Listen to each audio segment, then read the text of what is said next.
starter ikke en strejk. Så.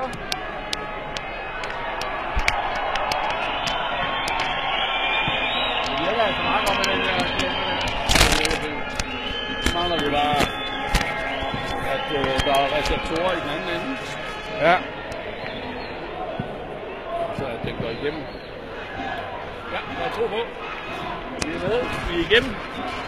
Ja, der er hul igennem til Danmark. Ja. Og bare...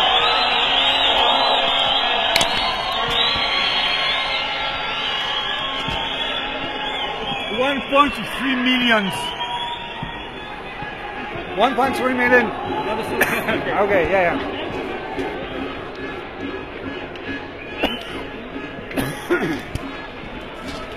Ja, hej derhjemme. Nu er der ikke længe til, at vi skal i gang og spille 8. finalen. Det er en heksekedel i hele det syder. Vi har ved skyde på, at der er omkring 3.000 mennesker herinde. Det er helt vildt. Det har været sådan, at arrangørerne de har skiftet banerne rundt, fordi Madagaskar troede, de skulle spille på en til. Det kommer jeg tilbage til.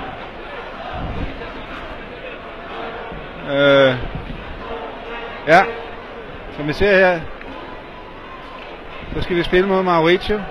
Det var rent faktisk der, hvor vi mellemlandede, inden vi kom til Madagaskar. Så der bor 1,3 millioner på Mauricio.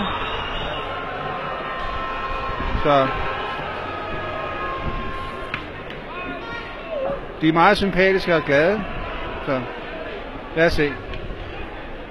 Det bliver spændende.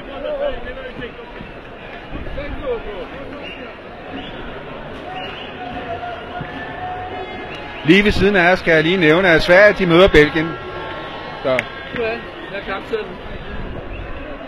Der har vi kampsedlen. Delegationschefen har fået kampsedlen. Super. Han fik lige en skideball af præsidenten på det internationale, fordi vi ikke havde selv hentet den, kunne jeg høre. Ej, kun en joke. Kun en joke. Så det er dejligt. Vi er... Ja. Altså det her, det er kampen for... Vinder vi den her, og så skal vi møde vinderen af Madagaskar og Luxembourg. Vi har godt nok slået kropssystemet op på vores Facebook-side, så det bliver rigtig, rigtig stort. Jeg ved, at startopstillingen det bliver Jan og Morten, Saxit og Anders. Ellers vil jeg overraske, hvis han har skiftet mening. Men de er på nu.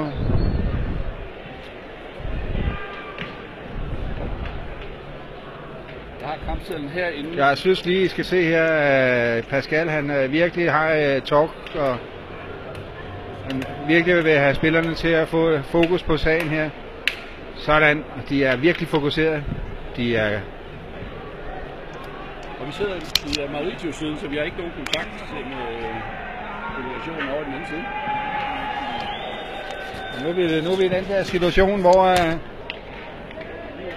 der er lidt modlys, fordi vi er lige op over, så jeg skal nok have en vinkel på.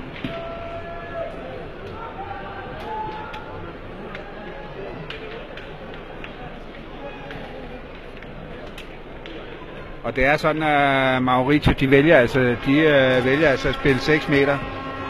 Så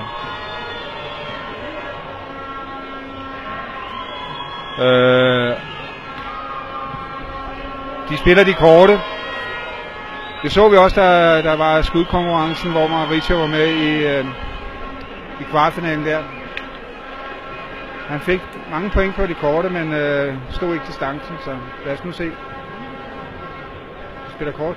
Desværre er det et rigtig, rigtig dårligt modlys. Jeg skal prøve at se, om jeg kan finde det. Han lægger fint ind der.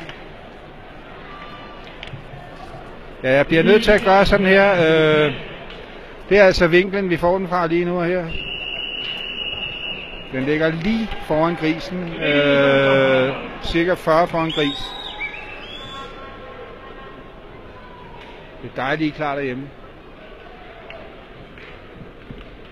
Okay, så får vi nu på den distance, vi vil. Det er fint. Jan han rammer grisen, så den kommer ud på det, vi gerne kan lide at spille på, cirka en 9 meter eller sådan noget.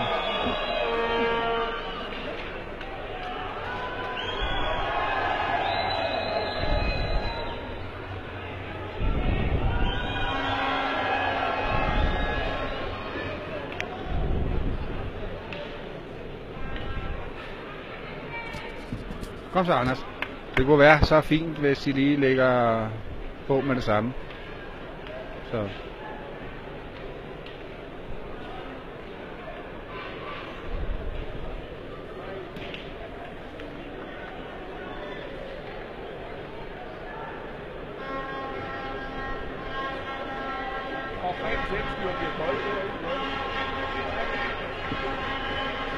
Ja, Anders han ligger rigtig, rigtig fin kugle, cirka 40 til højre for grisen, så fint læg fra Anders side. God start.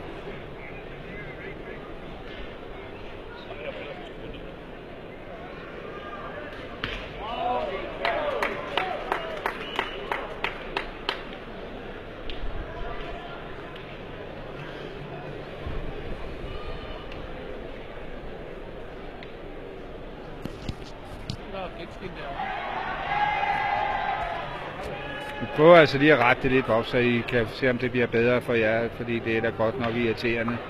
Men det er altså, fordi vi er under, jeg ved ikke hvor mange procedører. Mauricio ligger rigtig, rigtig fint ind. Den er cirka 35 for gris, så ligger i kontrasiden. Rigtig godt læg for Mauricio.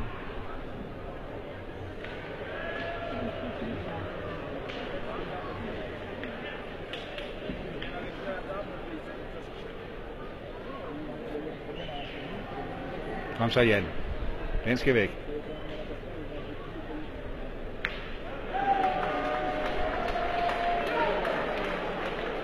Ja, han rammer den. Jeg tror desværre ikke, det er nok. Det ser ikke sådan ud, men det er rigtig, rigtig godt skud. Anders, han skal lige have en mål.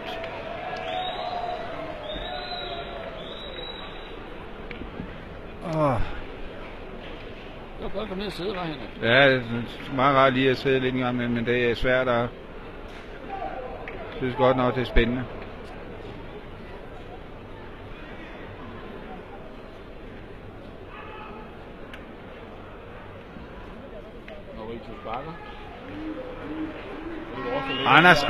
Anders siger, det er vores. Og rigtig godt, at Anders kalder på dommeren, i stedet for at lade Mauricio mål. Sådan er det. De skal bare stå. Det er virkelig erfaringen, der tæller her. De skal ikke lade sig tryne af nogen. Lad dommeren finde ud af det. Sådan, Anders.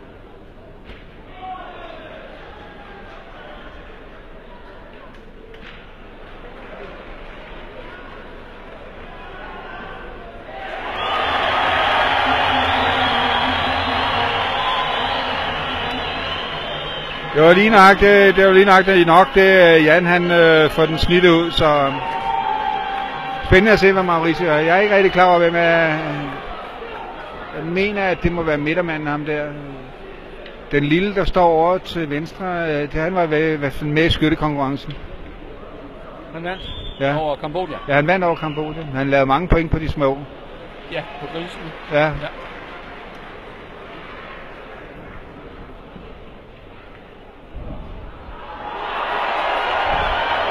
Han trykker grisen ned til os, så vi kommer til at ligge endnu bedre. Det er simpelthen super for os.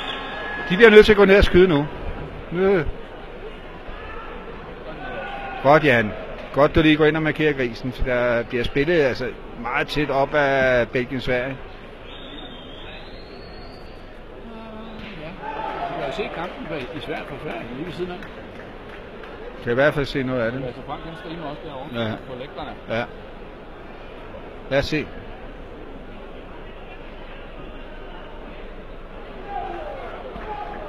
Altså, jeg synes jo, at den der, hvor han slipper den sådan sidelæns ud af hånden, det er typisk en skytte, der er super dygtig på de korte.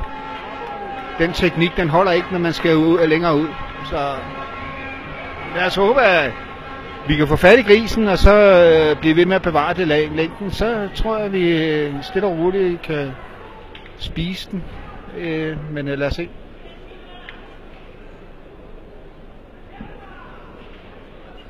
Den rører ud.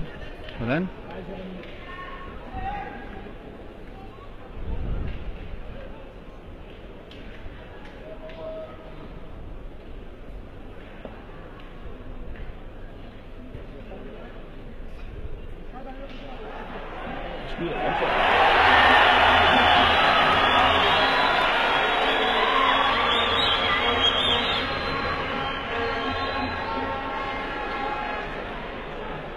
Stillingen er 0-0. Vi er lige startet. Det er første runde af 8. finalen. De skyder den væk. Det er okay. Vi ligger med en, og de har ikke flere tilbage. Og Anders har en tilbage, og Morten Saxil har 2 tilbage. Men nu bliver vi lige stoppet af Belgien, som skal ind og skyde. Olala. Ja.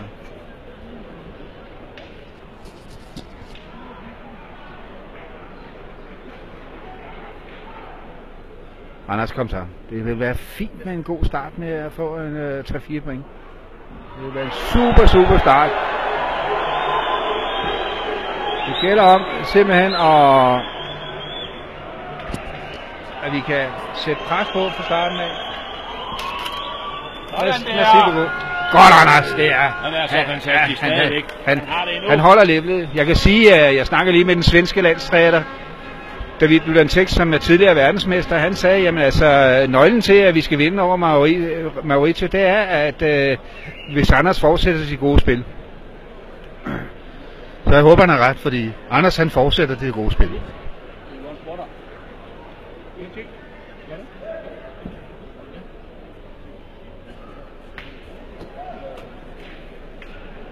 Så sker du med alle sammen. Vi har ikke noget. Nå, det er godt. Det er godt. Tak, Lars. Og de andre har fået det, så. Jeg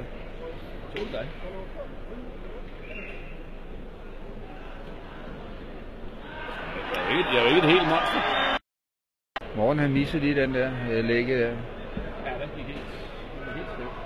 Ja, kom så Morten. Vi skal lige have den der ind. Så er det 3 point. Det vil være fint.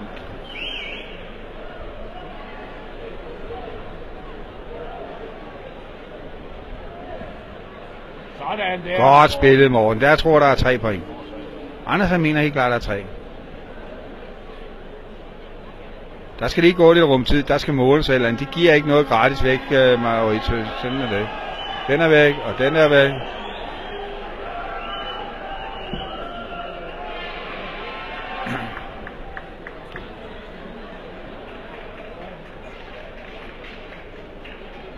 Lad os se. 3 point til Danmark. Rigtig fin start. Det er super. Bliv ved med det lange spil, drenge. Sådan. Kom så.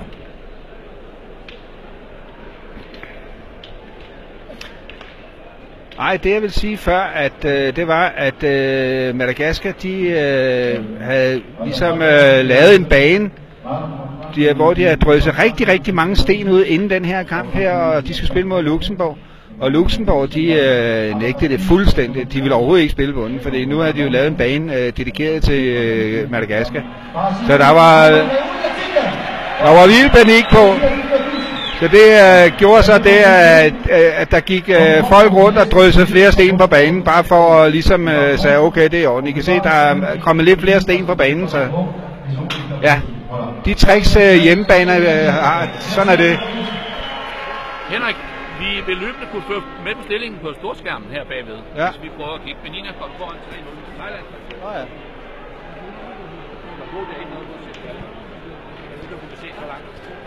Ah ja. Jeg kan. Ja. Vi får den her vinkel her.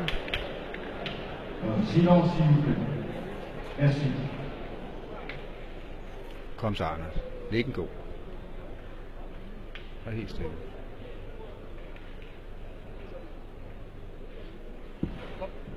Den er fin. Den er med, Anders. Den ligger lige cirka 60 skråt bagud for grisen. Den kan godt gå hen og give lidt par stykker. Ja, så er vi tilbage. Mauricio valgte at lægge en meget sådan skævt, eller fik et dårligt nedslag faktisk, og kommer så ind med nummer 2. Men grisen er der, hvor Jan markerer nu, så jeg skal lige prøve at se, om jeg kan...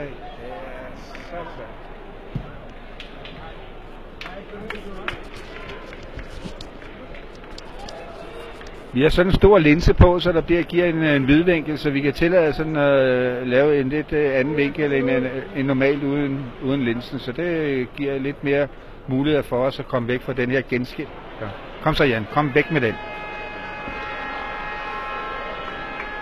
Yep, sådan. Det er så flot spillet. Han laver en stay. Jeg tror rent faktisk, Danmark ligger med 2 nu. Det er så godt spillet.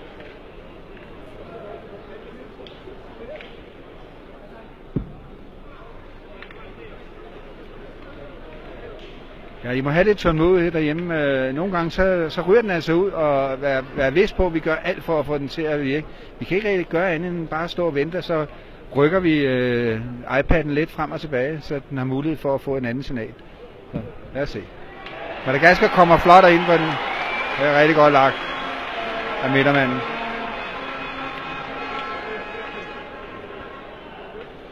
Jeg synes godt nok, Jan han ser tændt ud nu. Dejligt.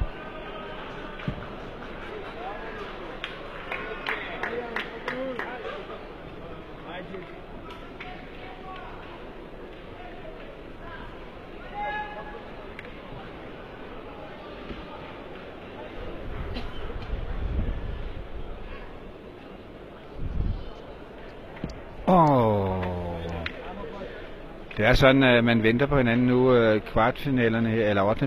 her, så Belgien står lige ved siden af, de spiller ikke, nu stopper vi lige op. Ja. Ja, jeg prøver at hente den.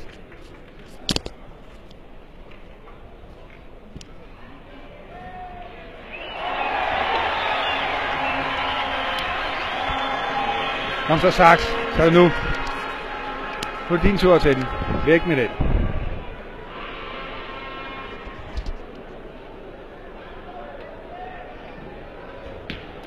Bravo. Grisen ryger ud. Så det er fint. Så får vi en anden runde. Super, super, super.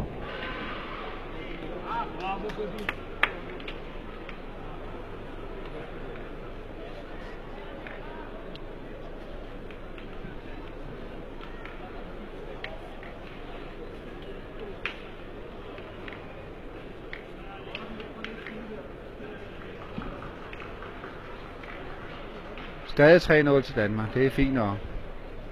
Det der så sker noget nu. Ja.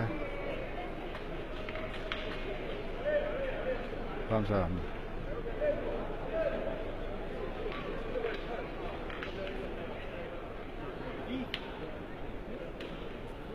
Det er 8 meter. Det er fint.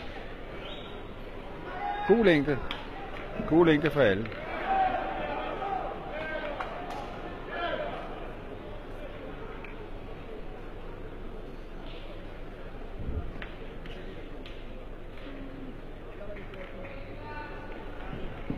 Ja, det er så flot det der, Anders.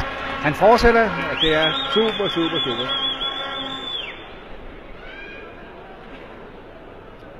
Der er smil på drengen ved vores spillere. Det er så dejligt.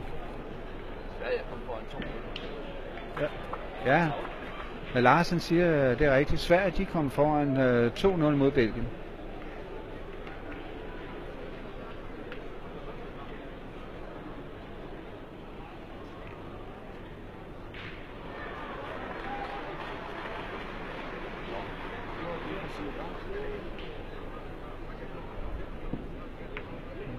Jeg ved ikke, om det hjælper lidt. Nu har jeg prøvet at zoome lidt, Emil.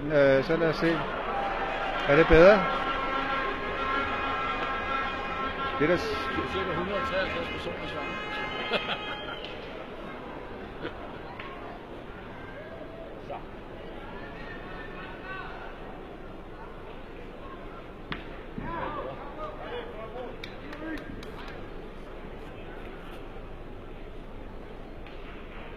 stå derovre, siger han. Det er rigtigt nok. Der er en helt fri bane ved siden af. Du står inde på banen, mens han skyder. Ja, det er fair nok. Det er fair nok, at de lige siger det. Men, ja. Kom så, Jan. Væk med deres.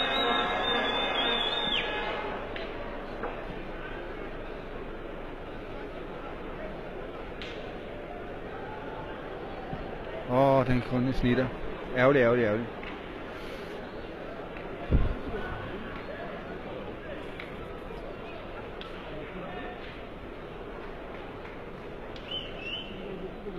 Ja, du skal nok ud og købe briller, Emil, det er rigtigt. Så sådan er det.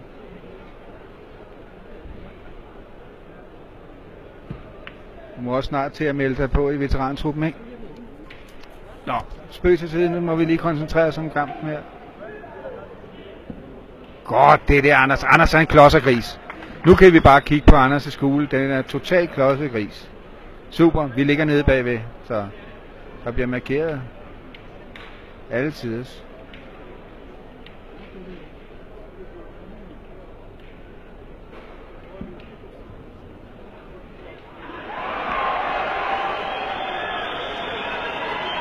Grisen, eller kuglen løber med. Vi ligger stadigvæk.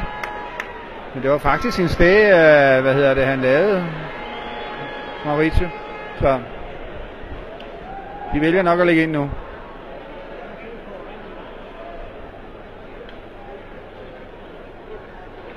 Tre kugler.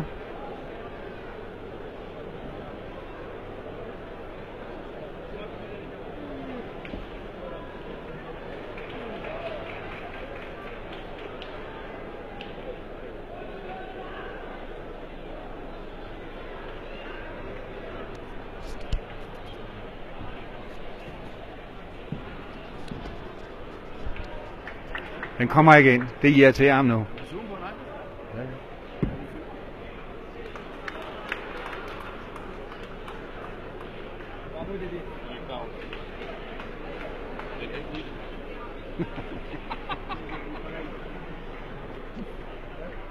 Ja, vi ligger stadigvæk. Så lad os se. Midtermanden har en rimelig god stil, så jeg ligger ind, men 2 kugler til Maurice, de er tilbage, og Danmark har 3 kugler tilbage. Jan har 1, og Morten Saxil har 2. Den må ryge for langt. Ja, det kan man se. Den var overspillet. Dejligt.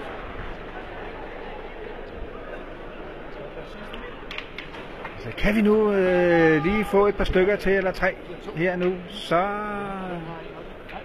begynder de at blive lidt frustrerede.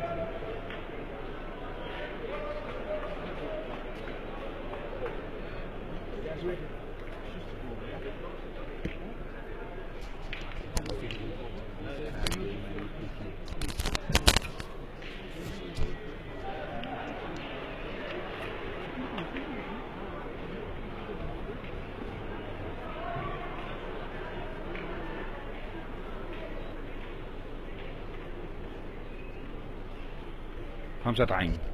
Det er nu. Danmark ligger med 1. Så det der er så rigtig godt, de snakker om, hvor de skal have deres nedslag. Det er meget, meget vigtigt på de her baner. Jeg synes godt nok, vi har vist, at vi kan de her baner. Ligge på dem. Det er nøglen. Den kommer ikke. Den mangler lige lidt. Men den ligger lige for, det er godt nok. Den kan spilles på.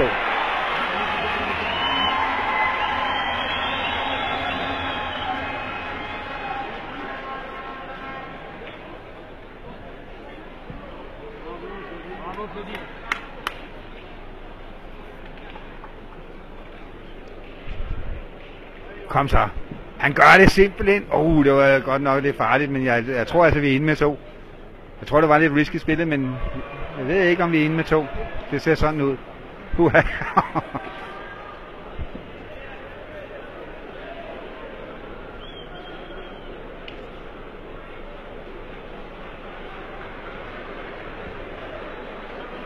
Godt det der, Anders. Sådan skal det være. Hjælp ham.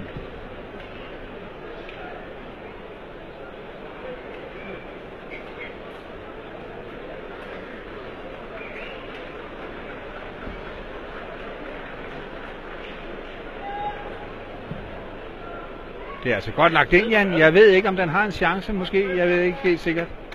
Det er super spillet. Morten, han vil sige 2 fingre. Hvor er det godt at se alle jeres flag. Vi får 2. 5-0 til Danmark. Hvilken start. Det er der ikke til at holde ud. Uha. Kom så.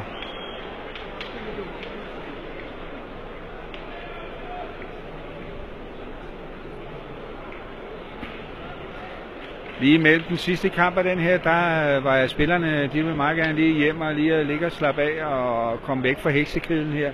Det tror jeg var rigtig, rigtig godt, fordi det tager på kræfterne bare at være her, også som tilskuer. Nu kan I da se grisen, tror jeg. Den er ude på 9,5 meter. Nej, han synes, den var for lang. Okay. Godt nok.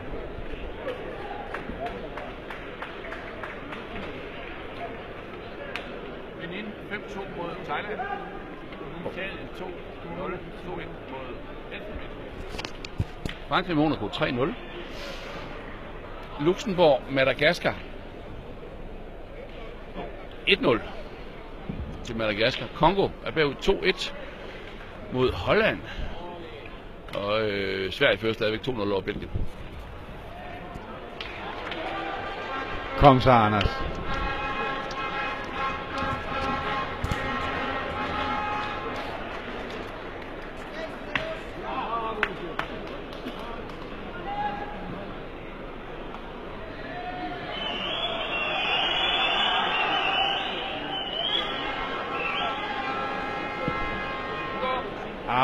Den får lidt for mig. Den er ellers rigtig, rigtig fint spillet, men ja, det sker en gang imellem.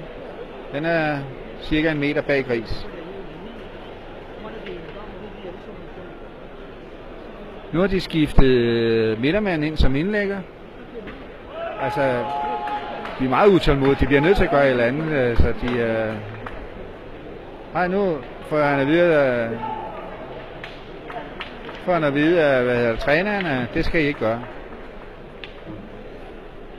Det er jo et tegn på lidt frustration. Det er jo meget rart at se. Så lad os håbe, at det kan holde ved.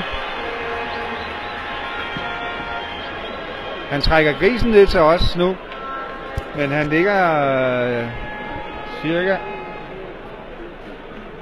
5 for gris eller sådan noget. Grisen ligger foran. Kom så, Jan. Væk med den.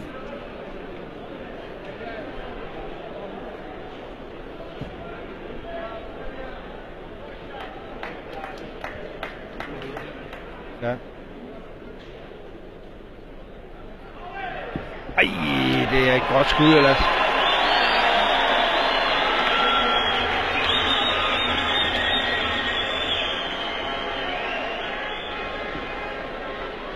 Kom så, Jan. Kom så.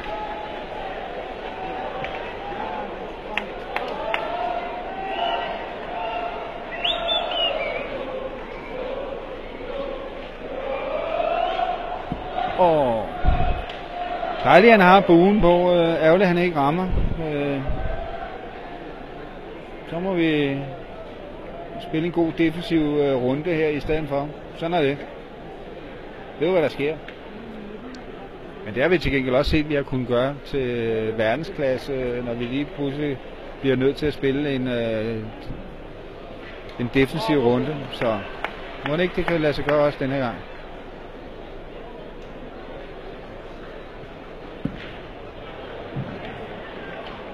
Han er ikke lige venner med de her nedslag. Kom igen, Anders. Vi sætter os lidt til dig, Saks.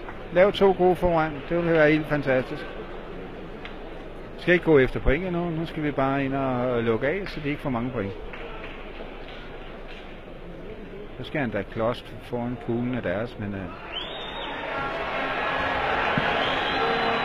Det er okay, men vi mangler altså lige 50 cm for at være inde med en god defensiv kugle. Så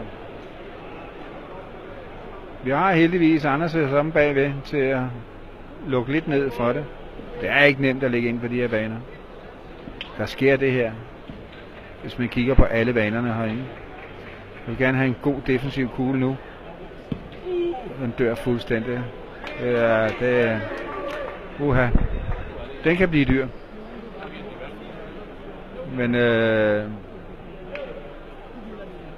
må det ikke er... Altså nu begynder det at blive flyvende igen, når de får chancen. Det kan man se på dem.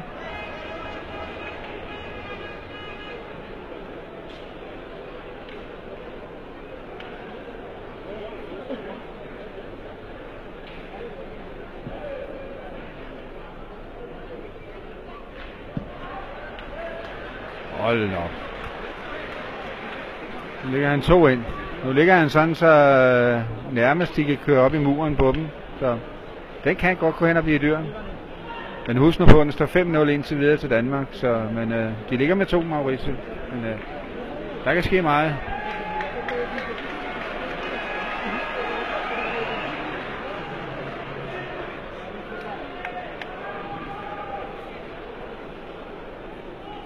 til Danmark, men Mauricio ligger med 2. Den kommer ikke ind. Den kommer ind som en... Ja, jeg tror ikke, de vil skyde den nede bagved. Altså, det er en god 4 måske. Ja, en 4. Så bare siger, det er så nemt, siger indlæggeren. Du skal bare ramme der.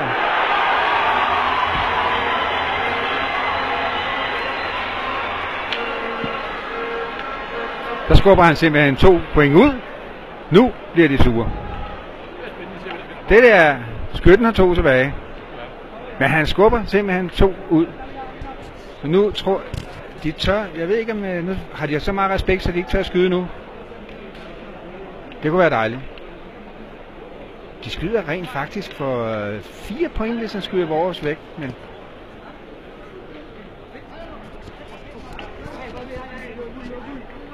de skyder efter den. De skyder efter den. Selvfølgelig skal de det. Der er ikke så meget der. Den fik lige 4 mod Sverige. 4-2. Så lad os håbe det bedste for os. Den skal ikke rammes, den der. Der skal den simpelthen ikke. Kryds fingre derhjemme. Den er ikke ramt. Puha. Nu ved jeg ikke, om de tør at skyde, fordi altså, det vil være lidt ærgerligt, hvis de står med runden og skyder deres egen væk, så får Danmark et point. De prøver at skyde igen. Han siger til rest. Det er simpelthen ikke til at holde ud at se på. Han ligger ind. Okay. Dejligt. Han ligger ind. 1 point får de kun. 1 point. Sådan. De er sure nu. Det er ikke godt nok. Den står 5-1 til Danmark. Det kan vi godt være glade for. Efter en ikke så god runde fra dansk side, så alligevel holder vi den nede til kun 1 point. Men prøv nu at se, de starter ud. Det man skal huske på nu, det er, at nu spiller de deres runde, deres afstand og cirka de der 6 meter.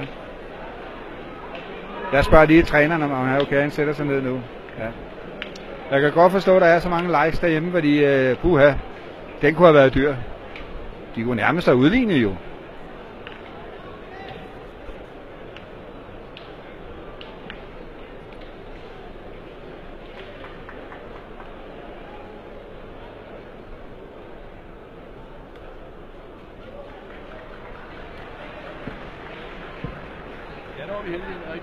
Ja, det må man sige. Det er rigtigt, som Larsen siger, ja, der var vi heldige, og det var vi. Fordi den havde jeg ikke solgt til kun én. Det skal lige siges, vi har generelt været heldige i den her turnering. Altså, der er ikke noget med, at vi kan gå ud fra en kamp og sige, hey, der var vi uheldige. Fordi jeg synes egentlig, vi har haft det bedste hele tiden i alle kampene egentlig. Ja. Men det er rigtigt, som der siger, men det er også fordi, vi spiller så godt, som vi gør. Så søger man heldet. Så det er du fuldstændig ret i, Lars. Den ligger altså godt foran. Det er potentielt et skud, Jan.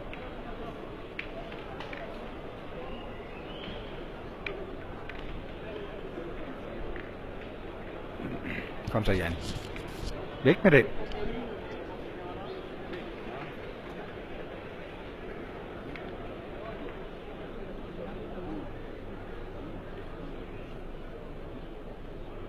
Sådan. Fint. Jan er på.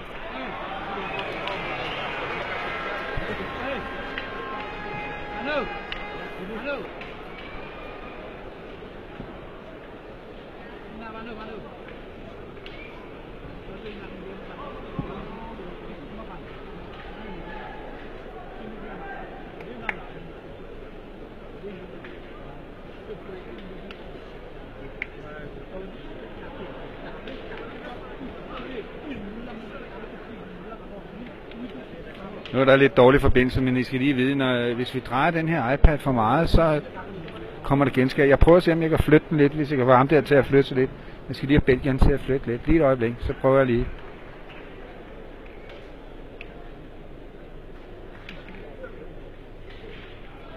Merci.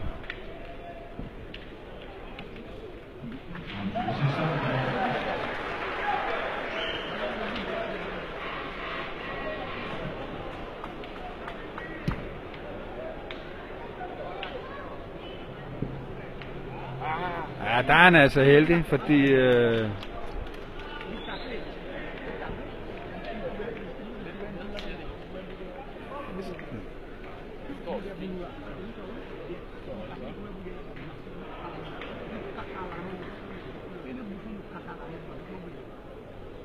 tror, vi tager den kvalitet, vi ser på lige nu, fordi hver gang vi rykker den, så er der et eller andet, der ikke er tilfreds derhjemme, og det er rimelig svært. Rykker den bare 5 cm, så giver den genskær, så I slet ikke kan se noget. Så, og der er en lille genskær, der kommer. Jeg kan godt prøve at give den lidt. Altså, men kom nu lige, Jan. Kom nu. Det er sådan, Jan. Jan er på.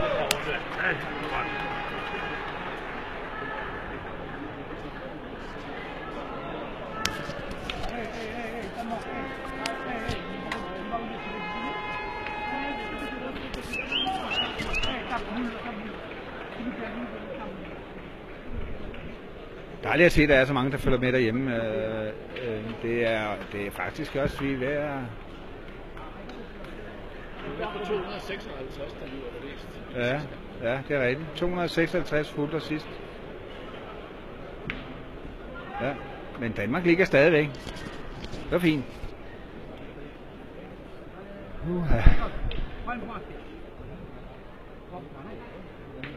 3-3 kugler. Mauritius skal ligge.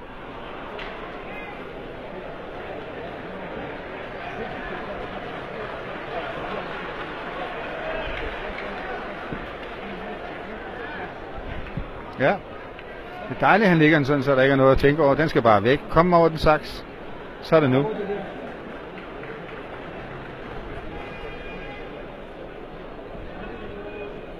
Drengene kan lide at være inde i hallen. Det er dejligt. Yes, sådan der. En god reto fra Saks. Super, super, super. Prøv at se den. Altså, de sprudler af selvtillid. De elsker den her. Der er godt nok en heksekæde, men de har fundet deres egen boble. Super.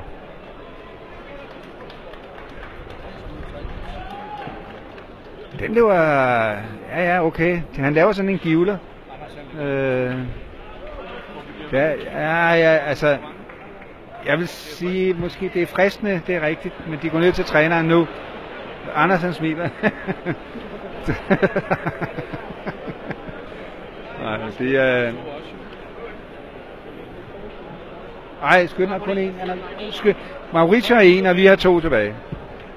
Det er selvfølgelig en lokker, men jeg tror, at de vælger det fornuftige, eller Anders ligger ind. Han har lagt super godt. Ligger han ind nu, så... altså, skytten kan jo ikke rigtig... Hvis han ligger ind, og ligger bedre end den, så kan skytten dog nok skyde. Men lad os se. Lad os håbe, han gør det. Kom til Anders. Gjort det hele turneringen. Og han... den får et dårligt nedslag. Det er så ærgerligt. Men jeg vil altså overveje alligevel at gå ind og skyde nu. Fordi vi har ikke set skytten lægge ind. Og ved ikke, om man overhovedet har en lækker teknik.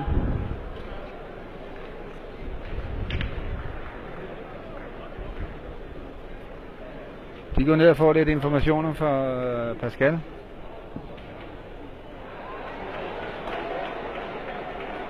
Jeg står lidt væk fra, så jeg kan ikke rigtig høre, hvad der bliver sagt derhenne, men jeg tror, de vælger at lægge ind igen, altså. Jeg ved det ikke. Det kan det. Umiddelbart ser det ud som om, ja, de ligger ind. Ja, dog, jeg kan ikke finde ud af det. Lad os se. De ligger ind. Ja.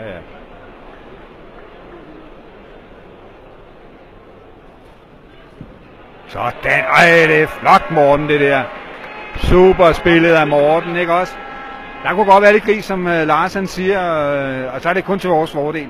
Så det er ikke en nem skud for ham. Kom så. Sidste kugle den her runde. Danmark ligger. Den misser han totalt. Danmark får 1 point. 6-2 til Danmark.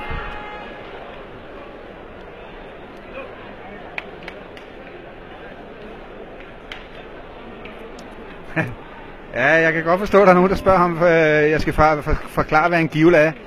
Jamen, det er noget, vi brugte, da jeg spillede meget. Ligger man en kugle, der er cirka 50 fra gris, og den skal man skyde, eller skal man lægge ind? Så stod vi altid bare og sagde, at hvis de begyndte at lægge ind, og den ikke kom ind, jamen, så givlede vi en til os, så kan den givle en 2-3 stykker, jamen så var vi jo tilfreds med et læg, som egentlig ikke var super godt. Derfor kaldte vi det en givle, dengang vi havde spillet. Så, ja, det må jeg undskylde. Det er sådan et internt sprog, men bruger det stadigvæk, når jeg spiller. Du er fuld af fodboldfiduser, er du? Hvad var? Du er fuld af fodboldfiduser. Ja.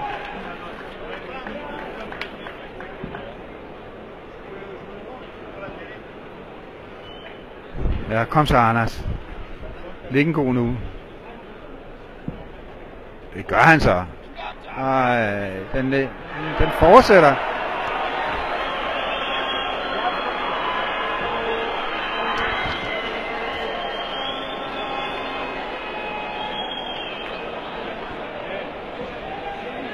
Anders, bliv ved. Det er rigtigt nok. Bliv ved. Sinon, s'il vous plaît, merci.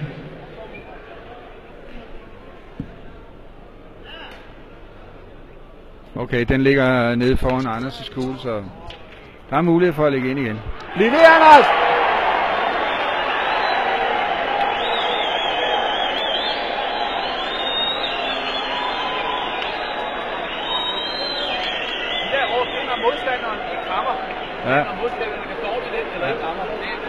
Ja, det er når modstanderne ikke rammer, der bliver piftet en.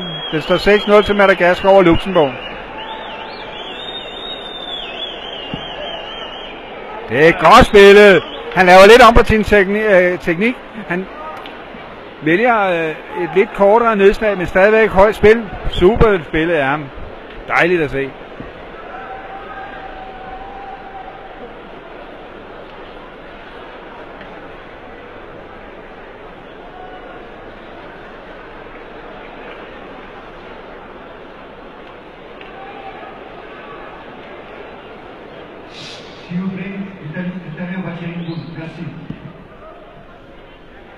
Ja, det er rigtigt, Benson.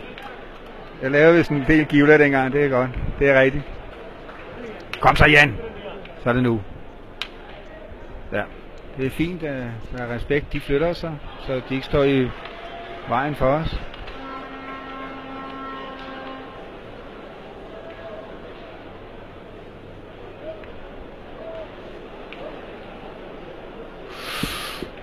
Ja.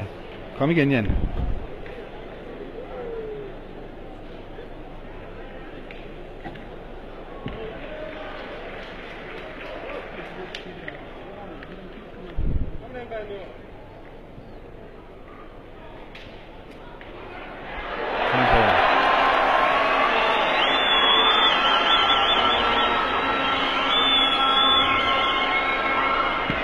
Ja, den er... Jan han går ned og skyder, så nu tror jeg, vi ligger med 2. Det er super spillet af Jan. Han skyder og bliver stæger indenfor. Vi kan lige rykke den lidt. Det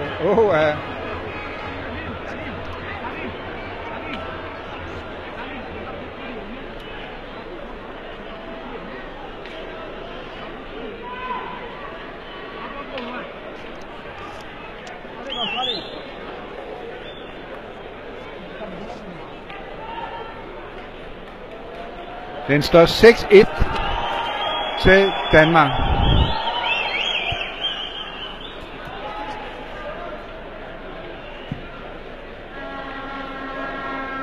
Den løber simpelthen for langt. Ja, det er frustreret nu. Man kan se på dem, at det irriterer dem, at de ikke kan ligge ind. Prøv at se, siger han så. Det er så nemt at ligge ind.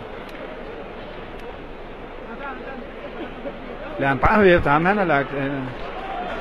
han siger, pas nu på. Lad nu på. Gå ned og skyde den der væk, siger han.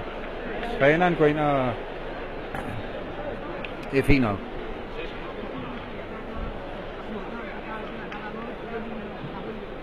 De er ikke enige, hverken indlæggeren eller træneren. Så nu, han holder nærmest på ham. Fint at se.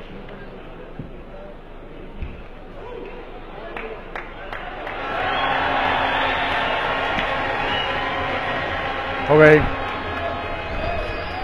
God sted, han laver der.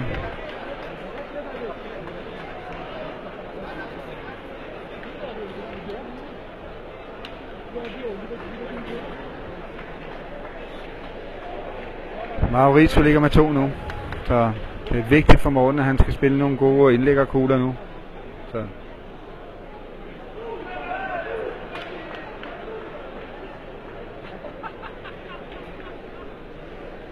Hvad er problemet?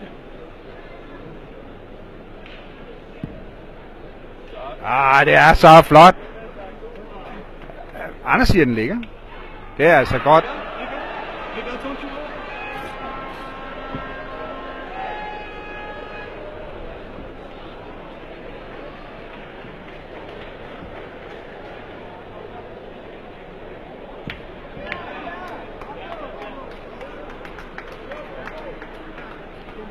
Ja.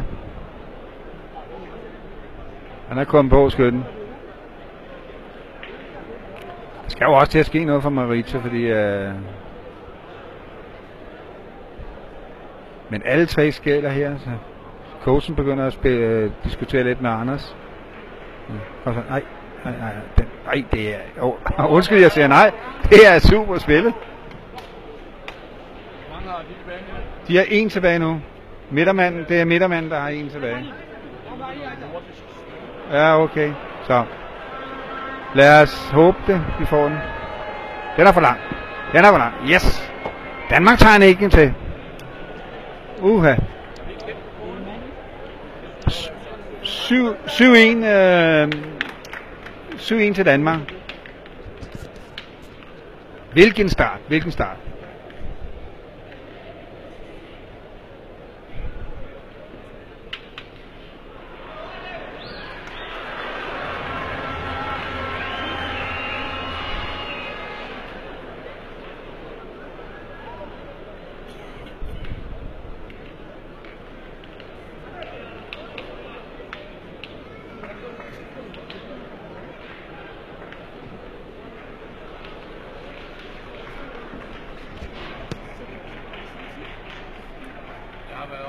Sverige, vores reserve iPad, nu kom på. Så vi prøver at lave et nordisk samarbejde her. Som I måske hørte, så laver vi et nordisk samarbejde. Sverige, de kan ikke få deres udstyr til at virke. Så jeg var lige oppe og låne dem en frisk forbunds iPad, så håber vi, at den virker bedre. Ja, og imens jeg lige fik den her info, så har Anders lagt en super god kugle lige foran. Den ligger cirka 40 foran grisen, så dejligt spillet, Anders. Han bliver ved.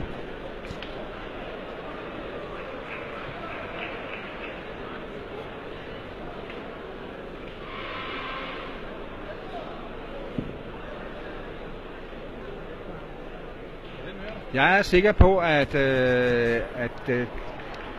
der måske er et eller andet for Mauricios side snart, fordi for mig ser det ud som om, de er en lille smule frustreret.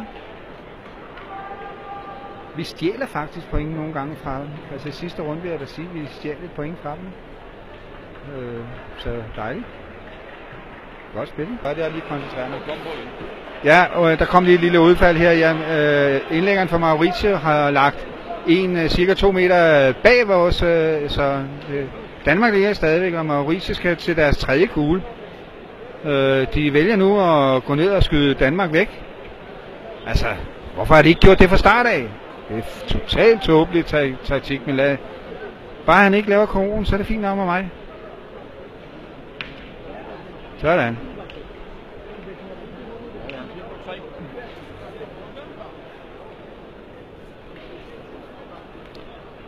Mauricio har brugt 3. Ligger Anders en nu bedre end der, så er de jo optimalt presset igen, Mauricio, så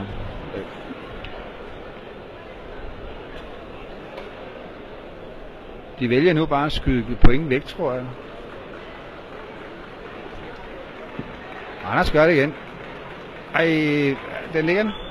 Nej, det gør den ikke. Ikke hvis jeg kan se morgenen. Jo.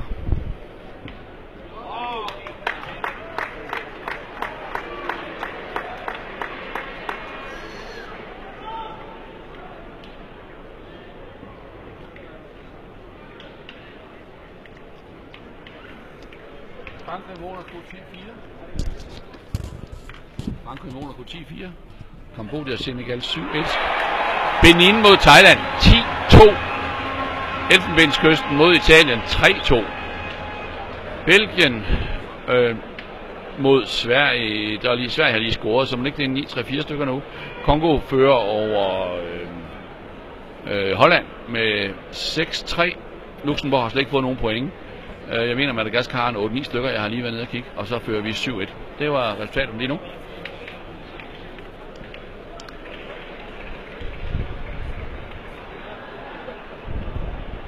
Kom så, Saks. De skal ikke ind i den her match. Kom så, Saks. Ind med den. Danmark har 4 kugler tilbage.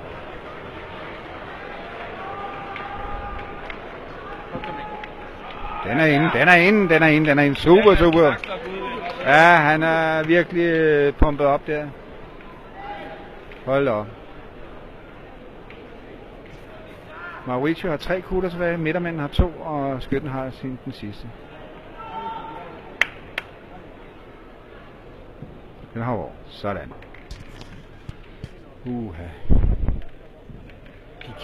De kigger ned på, hvad hedder han? Træneren og indlæggeren siger, skift ud. Vi skal skifte ud, siger han. Der skal ske et eller andet jo.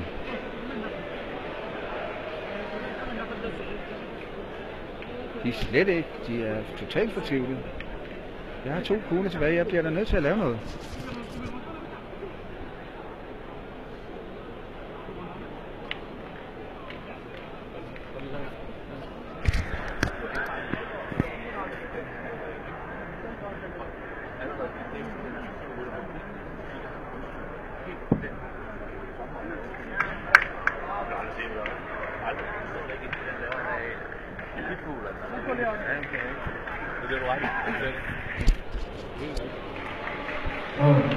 Maintenant, dans le règlement de l'arrivant, on a tiré au sort, si le terrain numéro 1, qu'on va contrôler les boules.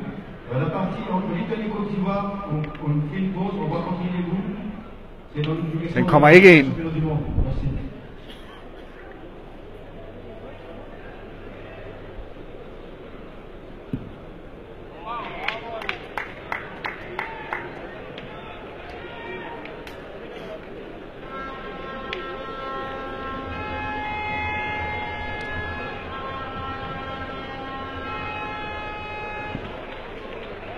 Den kommer ind.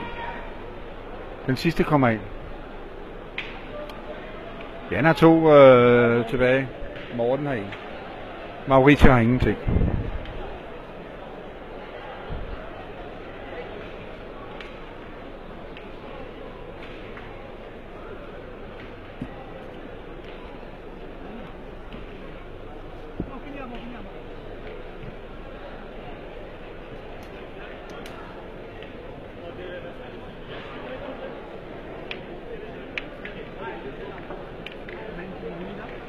Morten var lige nede og få lidt råd af Pascal, så jeg kunne ikke rigtig høre, hvad det var. Men,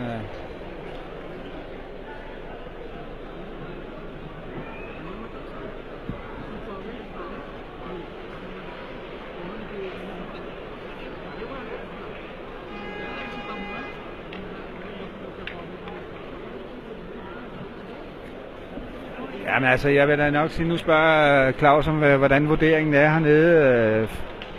Først og fremmest, så vil jeg jo sige, at det er synd, jeg lige skal lige den her, så skal jeg nok lige kommentere det her.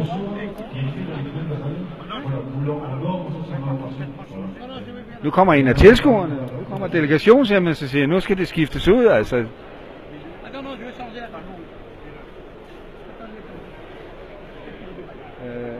Patten. Der kommer en af delegationshjemmet kommer og siger, nu skal der skiftes ud, så midtermanden skal ud, og det er helt fantastisk, altså. Det kan jeg godt lide. Det er noget nyt. Kom så. Nej. Ja.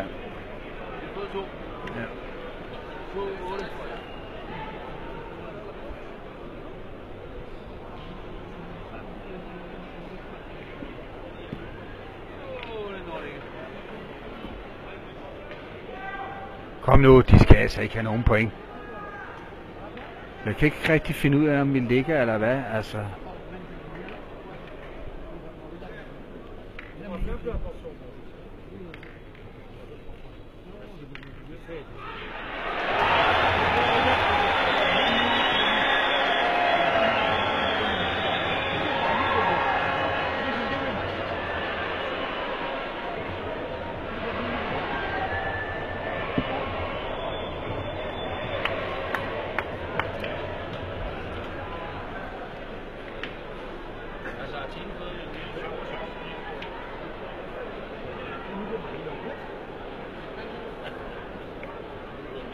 Jeg har på fornemmeren, at vi ligger med en, siden at de ikke skyder, så... Nej, det er godt, du siger det. Det ved jeg ikke, jeg venter, når jeg lige har... Ja. Jamen... Jack Schillemann skriver, at Rigsis kugler er blevet taget ud på front. Okay. Jeg vil lige nævne... Altså, så lige... Okay. Ja. Jeg kan jo ikke, hvem det er. Jeg vil lige sige, at Danmark får et point, så stillingen er nu 8-1. Rigtig god start det her. Men tilbage til det der, nu er der lige lidt tid tilbage til det, hvem der er overrasket, hvem der er. Altså, jeg synes helt klart, at det er overraskende, at vi har 2 skandinaviske hold her i 8. delsfinalen. Det er en af overraskende, så ingen tvivl det. Altså, jeg synes jo i hvert fald, at Sverige kom med også, fordi de tog en helt anden vej. Så vil jeg sige, at det er overraskende egentlig, at jeg synes ikke, at Madagaskar spiller så fantastisk godt. En lille sjov anekdote her, det er, at hvis Madagaskars eliteudvalg, det er en, entreprenør. Rygterne siger, at entreprenøren, der har lavet banerne herinde i VM-hallen, han har sagt, jamen jeg vil gerne lave det her billigt for jer, men så er det også mig, der stiller holdet hernede. Så det er rygterne, så eliteudvalget på Madagaskar, det er en entreprenør. Men de har ikke spillet op til deres bedste. Jeg vil sige, at Luxembourg, som de spiller mod, har faktisk spillet en rigtig fin turnering. Og så er der ikke... Frankrig har heller ikke spillet 100%, vil jeg sige, endnu, men altså, de gør jo arbejdet ikke sværere end det er. De står her jo nu, og de fører. Men overraskende er, at der er så mange afrikanske nationer, og det er ikke de nordafrikanske, de er faktisk ude af turneringen. Hverken Marokko eller Tunesien, de er med. Men lad os lige nyde, at Anders han har lagt ind her, og ligger en rigtig god gul her. Cirka 45 for Gris, og skytten, som nu er blevet lagt til sat til at være indlægger, han har lige misset. Så der sker lidt af være her. De har ikke skiftet ud alligevel, jeg ved ikke. Hvorfor tilskueren kom og sagde til mig, at jamen, de skifter rundt der. Det er slet ikke nødvendigt. Det må man jo gøre, så man har lyst til, hvem der starter. Men ja.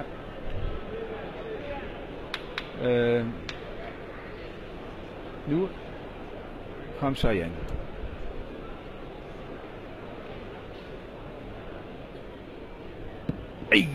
Den er tæt på. Den er tæt på at være god.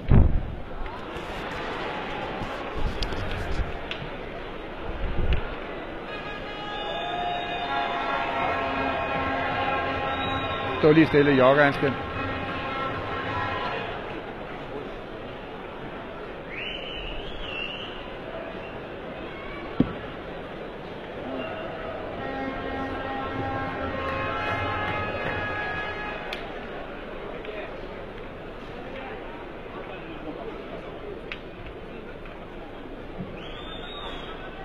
Kom så igen.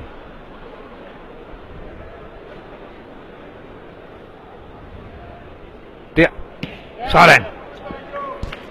Det er godt. Dejligt. Dejligt.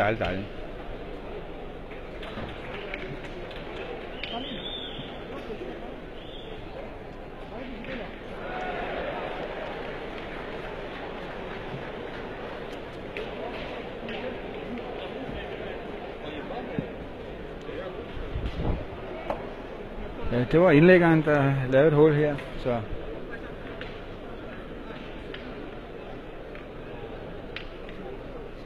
det er godt nok en lidt sjov måde der. Nu siger han så til midtermanden, nu ligger jeg ind. Han er lige skudt. Det er det, man kalder, de er lidt frustreret, er det ikke det? Bare den ikke kommer ind, så er det fint med mig. Jamen, det gør den ikke. Så det er totalt tegn på frustration, Mauricio. Så Mauricio har 2 kugler tilbage, og Morten Saxel har 2, og Anders 1, så vi har 3 tilbage.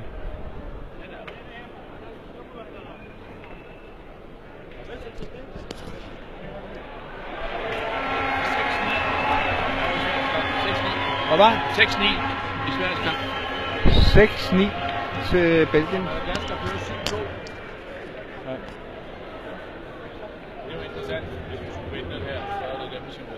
Jeg håber simpelthen på, at vi vinder den her. Men altså, lad os nu lige tage en kamp ad gangen.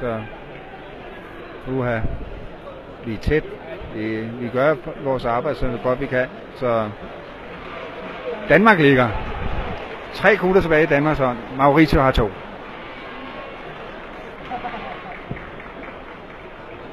Den kommer ind.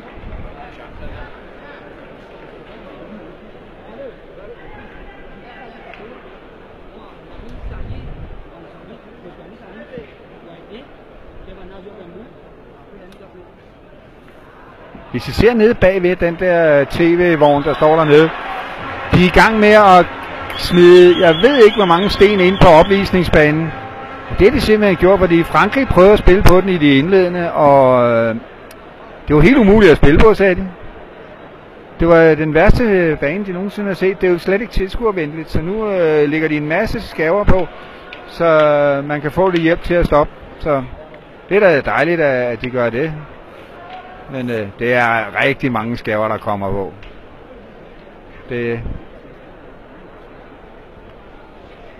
Kom så, Saks. Væk med den. Kunne være rart. Den er der. Sådan. Og det er en karo. Jo, vi ligger med 2. Super. Jeg tror, vi ligger med 2.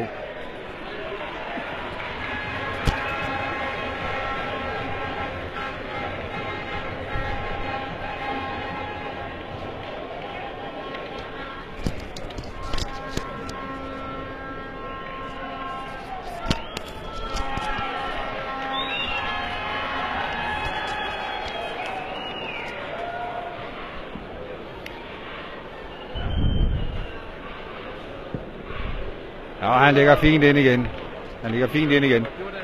Det var deres sidste kugle, jo. Så Danmark har 2 tilbage. Saks, han lader lige Ali for Sverige igen. Så godt, han lige tager den ro, der skal til. Det er det der nogle gange mangler, når vi har spillet. Gå ned og tager den tid, der skal til. Tag den tid. Kom så, Saks.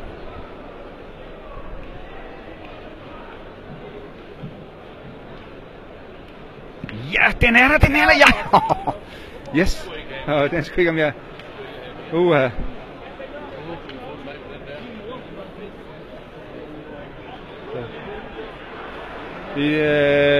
Andersen siger, at vi måler lige for en sikkerheds skyld, om vi ligger med 2. Mens de gør det, så kan jeg lige vise jer, at de skærver, der bliver spillet på her, det er altså i den her størrelse her, det er nogle ordentlige skærver, de spiller på. Så rammer man den helt store, der er inde i hånden, jamen så springer den altså ud til siden. Det er sådan nogle skærver, de er på. Så er der så ikke så mange af dem, men de er der. Så rammer man sådan en, så er det lige meget, hvad der er. Så giver den knist, og så ryger den over til højre eller venstre. Tak.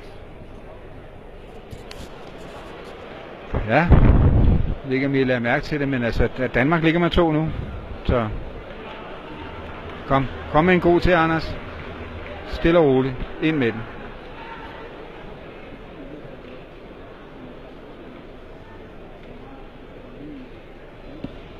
Ja, der rammer han den skæv, som jeg lige viste. Sådan er den. 2 point til Danmark. Den står 10-1 til Danmark. 10-1 til Danmark. Pardon. Altså det er jo sådan, at Anders han spiller også lidt fornuftigt der, fordi han skal ikke, som han selv siger, han skal ikke ramme deres og skubbe deres ind. Så super faktisk er, at han spiller en safetybold, men 10-1. Undskyld. Ja, 10-1 til Danmark. Historien om Sten, der skulle have nede på Madagaskar-banen. Jamen, da vi startede de her 8. her, så var der smidt en masse sten. Kun på én bane. Og det var på bane 4. Og der havde de ligesom været op og set op på dommerbordet, at Madagaskar skulle spille på bane 4. Det ser selvfølgelig Luxembourg at gå op og klage, altså det vil de ikke være med til. Og det var dommerbordet selvfølgelig også helt klar på, så... det er godt lagt, Anders, det der. Det er helt fantastisk. Super. Så dommerbordet, de lå som ingenting, og så kaldte de bare Madagaskar ud på bane 2 i stedet for. Så de fik ikke den fordel, som de gerne ville have haft, at spille på sten. Så det var historien om det, lige inden vi startede.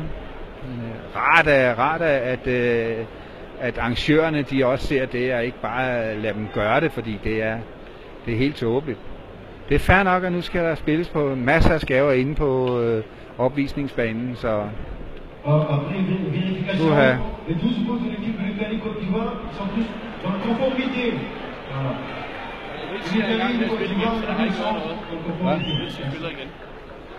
Okay, Ritchie han spiller igen, så der har ikke været noget. Men det er altså sådan, at der er alkoholtest. Holdene bliver kaldt ind til... den springer. Der er alkoholtesterne. Der er faktisk også doping-test. Det er nok ikke så mange, der bliver afprøvet med det, men alkoholtester kalder de lige pludselig et hold af. Og så skal de stå og puste ind i den, og hvis den er for høj, så får de ikke lov at spille. Så meget rart, at det begynder at blive en seriøs sport. Den er heller ikke der. Den burde ikke være der, som jeg står hernede fra. Jeg irriterer ham lidt. Indlægger skytten, vil jeg kalde ham. Jeg ved ikke, hvad han er. Men lad os håbe, at han ikke finder formen, fordi jeg ved godt, at han kan skyde.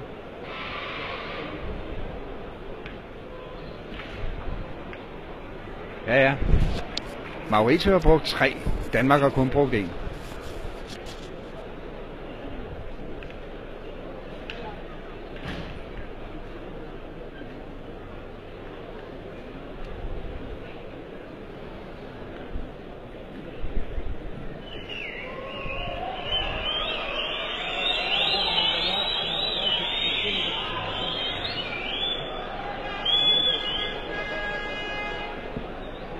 Nej, den løber.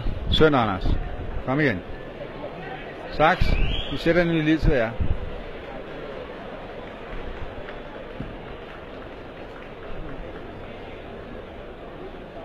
Det er godt, at... det er godt. Op på den officielle tavle, der står der 10-10. Pyha, godt det ikke er det. Vi fører altså 10-1, så...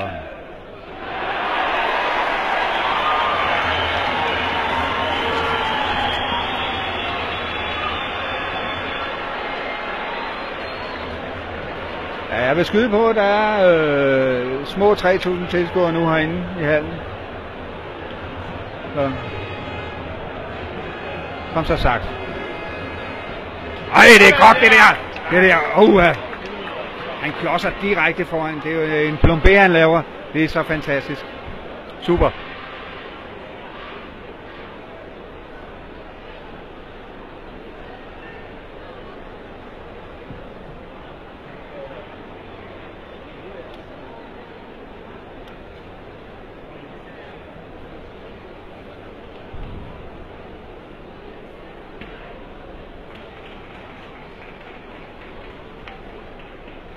Han skyder den væk, men der er kommet rimelig plads på her. Jeg ved ikke, hvem der ligger. Det ser ud som om vi ligger.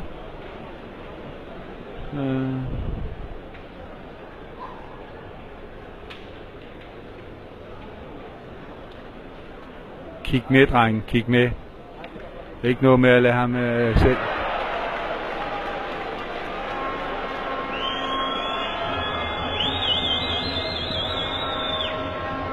Danmark ligger.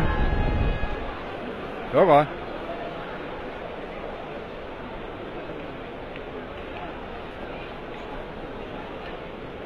Det er desværre 9-7 til Belgien. Det er spændende. Den skal blive for kort. Ja, men det gør han også. Prøv at se, han er sur dernede. Altså, hvorfor spiller du ikke ordentligt, siger han. Den kommer heller ikke. Ej, men den er for kort spillet. Det kan godt være, at den triller ind, men det er ikke optimalt spillet af ham.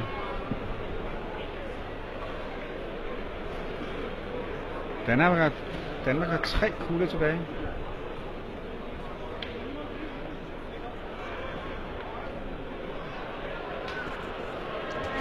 Jeg er lidt tilbage. Har de kun en tilbage? Og nu er de der tomme nu. Det tror jeg. Det var den sidste. De skiftede skytte. Og så der skytte, han blev indlægger. 8, 9, 10, 11. Nej, jeg tror, de har en. Ja, jeg tror det. Ja, der rammer han en skæv. Det kan da ikke gøre noget ved, Morten. Glem den. Der er ingen af dem, der har nogen hånd. Nej.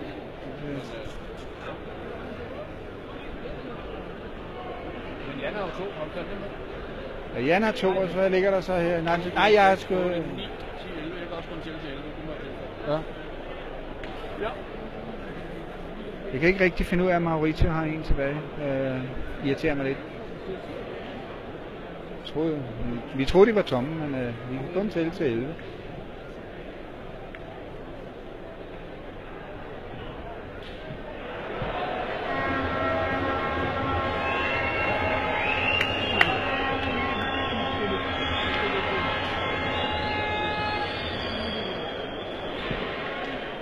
Det er så flot, det der, Jan. Jan, han ligger super foran. De tager ikke banen, så vi ligger med et point. Vi kan komme på 12. De stråler jo af selvtillid. Det skal de ikke. De skal ligge ind. De skal... Ja, det vil jeg gøre. De skyder sgu. De skyder sgu. Ja, og så smiler Anders. Ja. Det er da godt være sjovt. Ja, okay. Ja, fint. Du har ret. Laver han karon, så lukker de. Nej. 1 til Danmark. Ja, okay. 1 til Danmark. 11-1.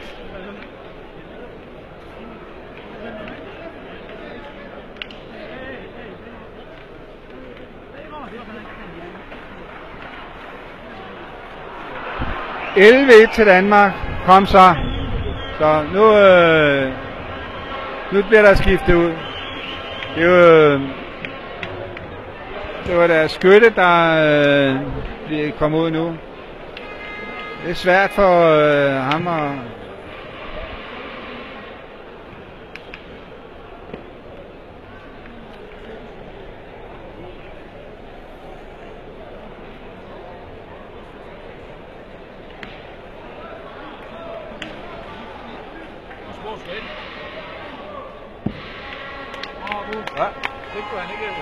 Nej, han prøvede at lave så små skridt som overhovedet muligt, uden at Anders ved. Men lad... Hey, monsieur!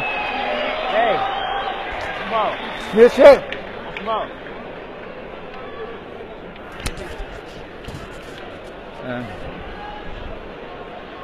Ja, han står op, og han skal ikke stå i vejen, og vi skal lægge ind her. Altså, han skal bare stå og snakke med Pascal. Det er ikke i orden. Coachen, han har været hen og sige, at der bliver udskiftet, så er det det, som han bare sætter sig ned. Så jeg vil ikke lige have det, men kom så, Anders. Tro på det. Det er godt, Anders, det der. Det er superlagt. Det er superlagt. Den er cirka 45 bag. Ja, vi er tilbage igen. Jamen, som I kan se, så ligger 45 cm bag det Gris. Det er Anders' første læg. Så det er deres indskiftning nu, der skal ligge. Lad os håbe ikke, at han kommer i gang. Det gør han ikke med det der i hvert fald. Det er helt sikkert. Man kan ikke trille mænd, så holder han ikke. Det er jo indskifteren, der laver. Det kan man ikke i en hel kamp her. Så ikke trill. Men okay, bliv ved med det.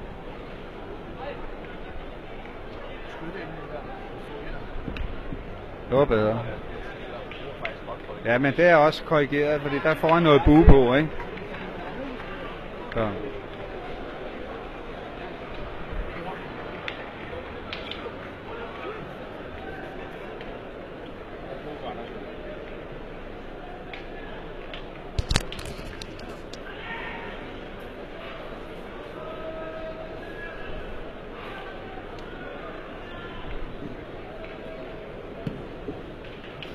Det er synd.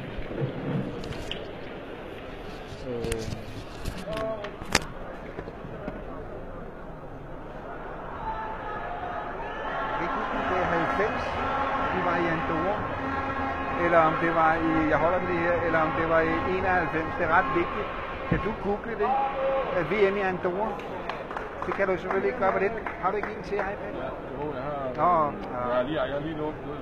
Fuck, man. Så skal jeg låne den. Nej, kom nu. Kom så, dreng. De skal ikke i gang nu. Der er ingen grund til. Nej, I skal ikke skyde nu. Læg den bare ind.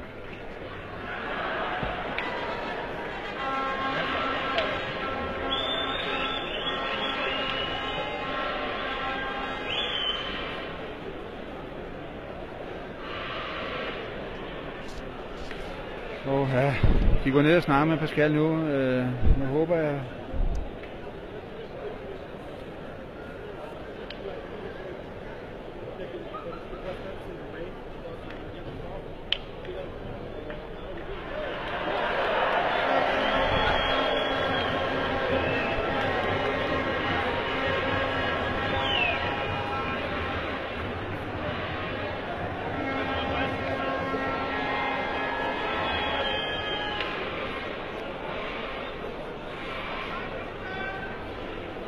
Jeg tror, de vælger at lægge ind. Det håber jeg.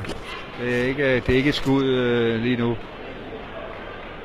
Altså, vi skal have nogle kugler rundt om her, så vi kan minimere det, hvis det er, at vi ikke får point i den her runde. Der er ingen grund til at lave et skud, som måske ikke laver kontra eller et eller andet. Altså, kom nu bare ind på den morgen. Nej, den er for hårdt spillet. Den er for satset.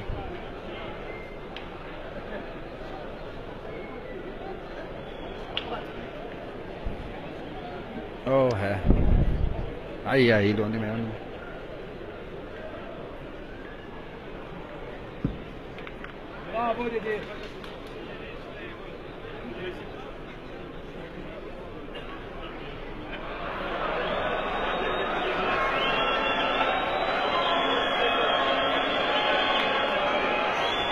Kom så, Jan.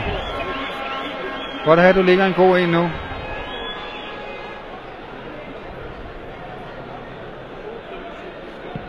Det gør han. Det er fint. Det er fint. Godt spillet, Jan.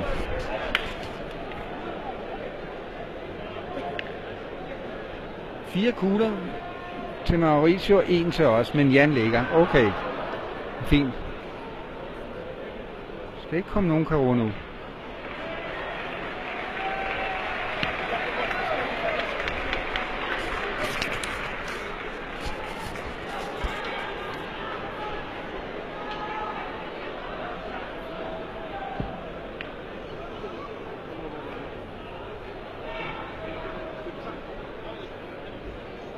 Kom Jan.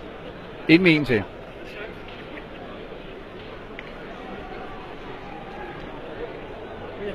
(11-1) til Danmark. Stilling er 11-1 til Danmark. Mauricio har, tror jeg, 3 kugler tilbage, og Danmark har 1 kugle tilbage. Den kommer også ind. Godt, Jan, det der. Godt lagt, Jan. Ja.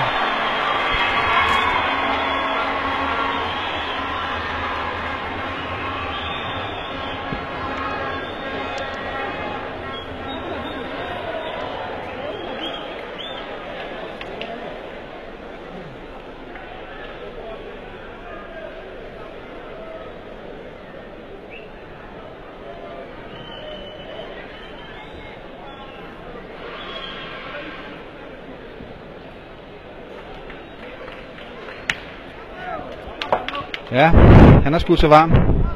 Så. Men lad os nu se. Han har ikke lagt helt fantastisk, men nu ligger han jo selvfølgelig 2 læg uden pres, og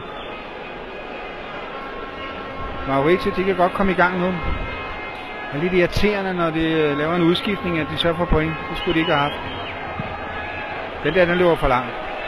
Nej, den er der. Frankrig har vundet over Monaco.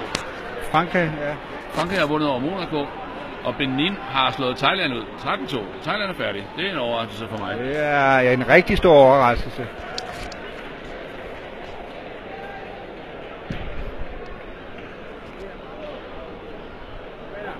Der ligger 3 til Mauricio.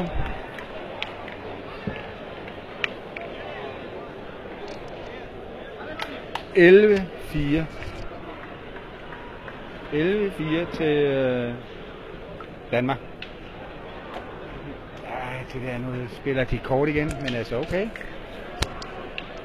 Det er os, der har sidste kuglen, hvis det er. Den er for kort.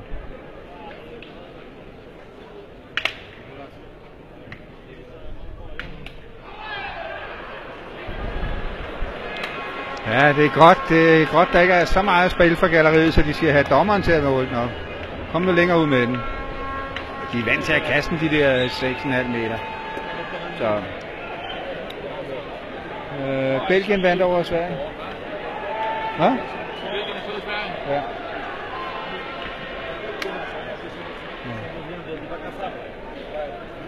Ja, der er lige lidt.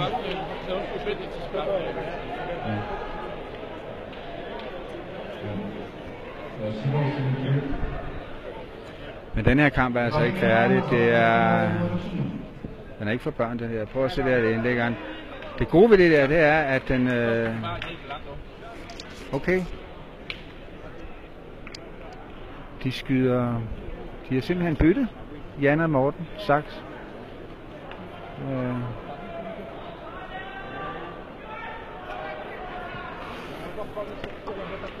Nej, jeg er nervøs, mand. Kom nu. Nej.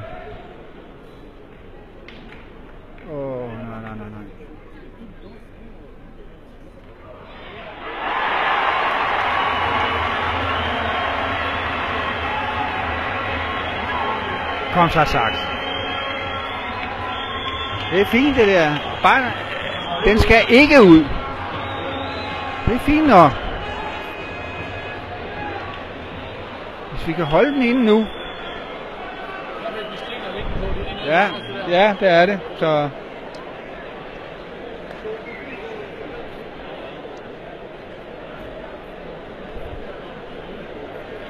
der er lidt sten over hjørnet der, så kan vi lave en god der.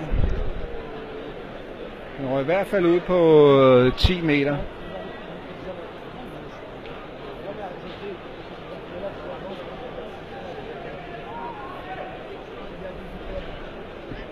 Og det gør han. Ja, det er fint lagt. Det er fint lagt. Ej, jeg troede den var tættere på, men jeg tror den er cirka 50 foran, men den ligger altså godt. Den ligger lige foran.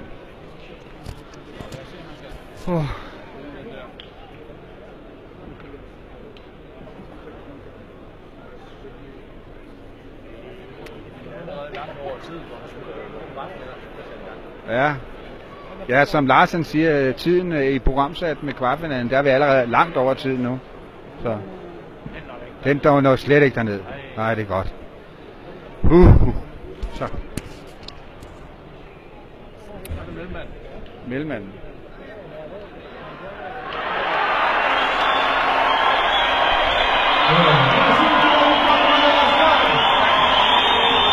Madagaskar vinder over... Ja.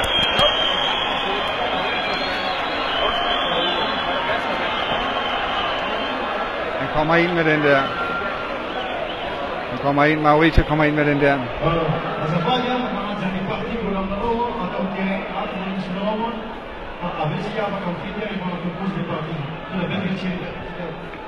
Point.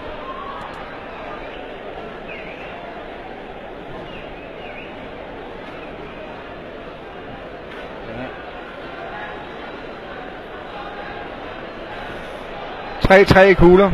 Kom så, Anders.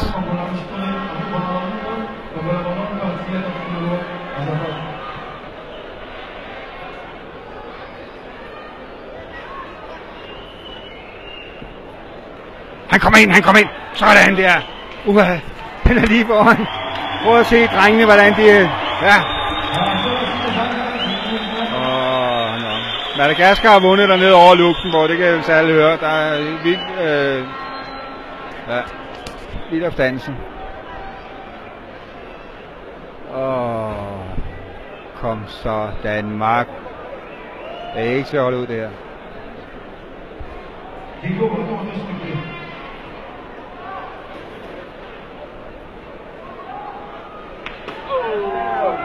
Hold nu op, hvor han er kommet på deres indlægger. En super retro. Han skubber vores ind væk også, så det er Nå. Kom Jan. Nej.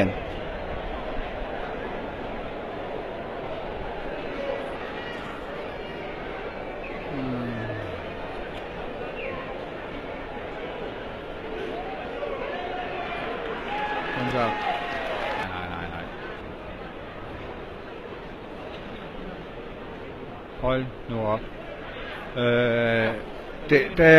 Jeg ved ikke, Mauricio ligger med en. Jeg går ind og skyder igen, tror jeg nu er det, eller nej, han går ind og ligger. Jeg ved ikke, om de ligger med 2. Men jeg kan ikke rigtig finde ud af det lige nu. Men Jan, han har lagt en for kort, og så en ud af banen. Men nu får de at vide, at de går på den anden side. Det er... nej.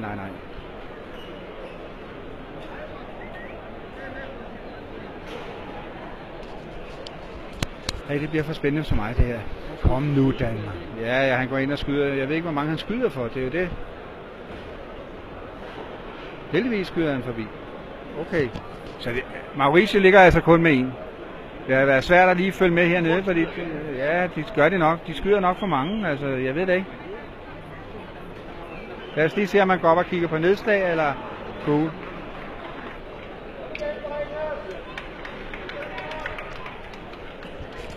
En eller hvad?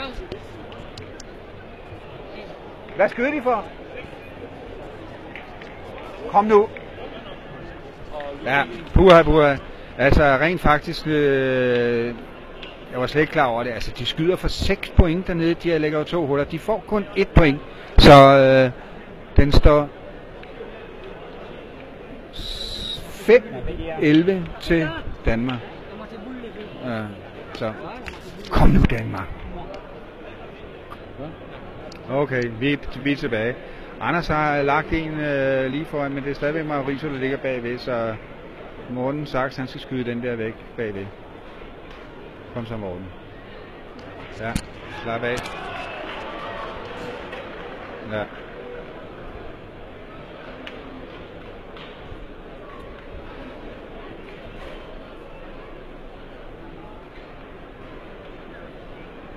Kom så, Saxi. Så er det nu. Det er Carote Saxi. Super. Carote Saxi. Han lærer altså det her. Det er godt at se. Han proppede med selvtillid.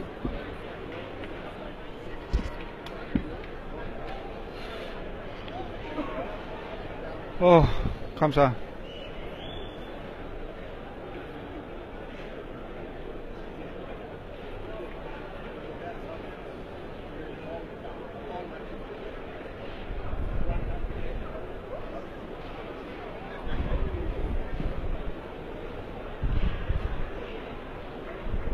tror, Saxel har en chance for Caron. Ikke helt sikkert. De siger, de ligger med Mauricio.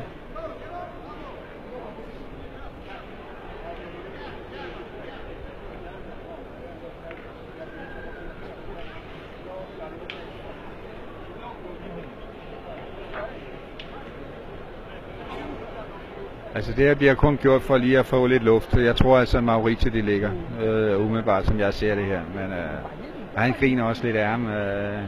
Der er vist flere centimeter, men ja, ingen, ja der bliver grinet sådan lidt, okay. Ja, sådan er det. Kom så, Axel. En til er de gode, så... Kom så.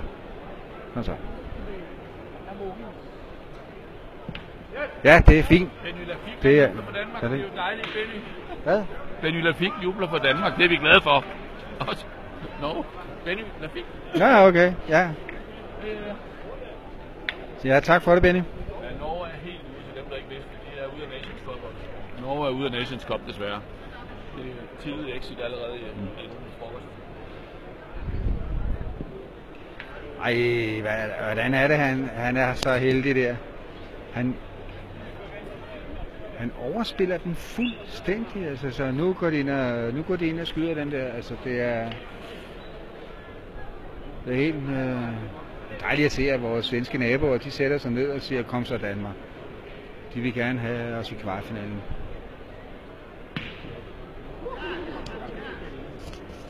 Okay.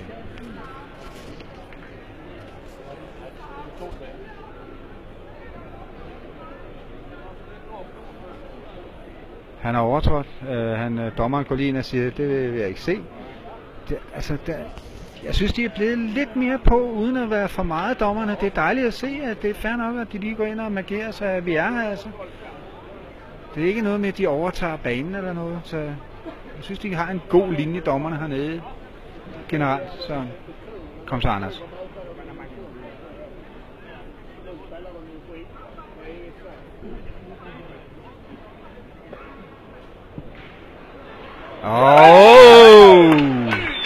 Sådan, Anders.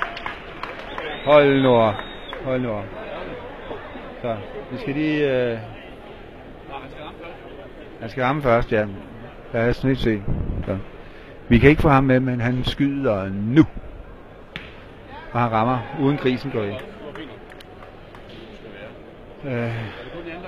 Danmark har 2 kugler tilbage. Det er Jan, og Mauricio har 1 kugle tilbage. Så, og det er mellemmanden. Så. Ja, så kom så Jan. Jan, stille og roligt ind med den. Jan har 2, og vi skal bruge 2. Jan snakker lige med Anders om, hvor skal jeg have mit nedslag. Er det det, og Andersen hjælper ham godt. Det er dejligt. Kom så.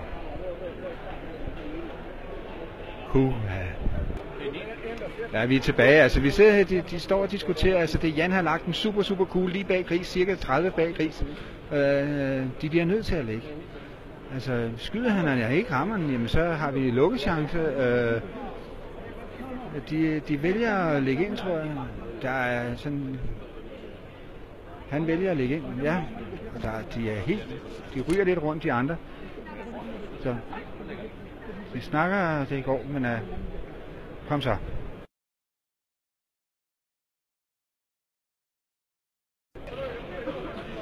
Og Danmark får en enkelt.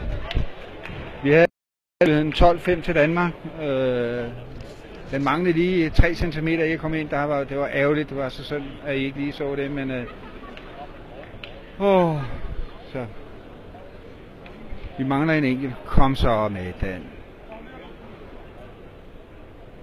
For søren.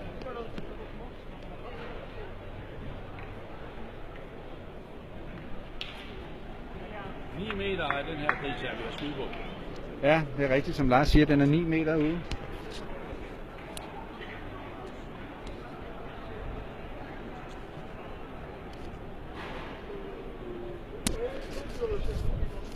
Kom så, Anders. Ryger ind og ud, kom så. Ja, så kommer vi på igen. Puha. Altså, han har virkelig lagt en god en. Det gør Mauricio også, men der kommer lige bagved. Anders har lagt virkelig en god en. Det er helt fantastisk. Kom så. Det er historisk. Jeg ved ikke, hvor mange gange Anders han har afhjernet med én kugle. Kunne det ikke også være den her gang, i den her turnering? En gang til. Det ville være fantastisk. Ja. Ja. Kom så. Ej, det er flot lagt af Mauricio. Flot lagt af Mauricio. Den skal væk, Sachs.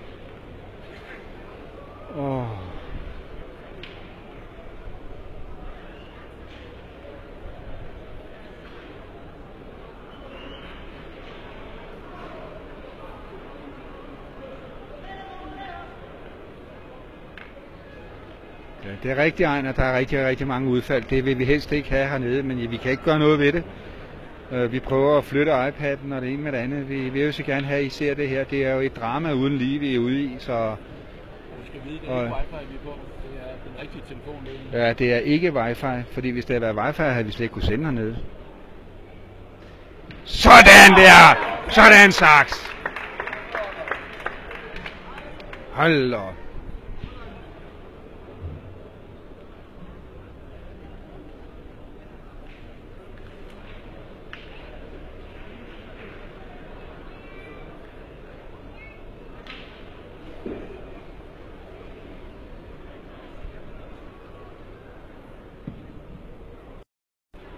Det er godt lagt af Mauricio. Han midtermanden ligger en god. Har gjort vores bedre godt nok. Så får vi den væk, så bliver det sværere for dem. Så væk med den, Sachs, så bliver det endnu sværere. Kom så. Fokus, Sachs.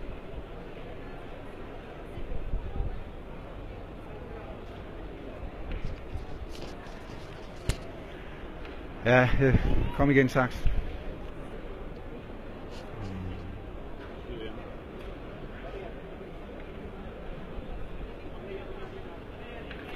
Ja, det er Jan. Kom så. Jan skal skyde den. Få den der ud, bliver der sagt. Kom så.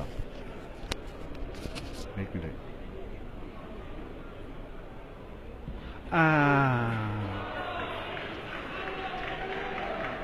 Kom nu. Kom nu.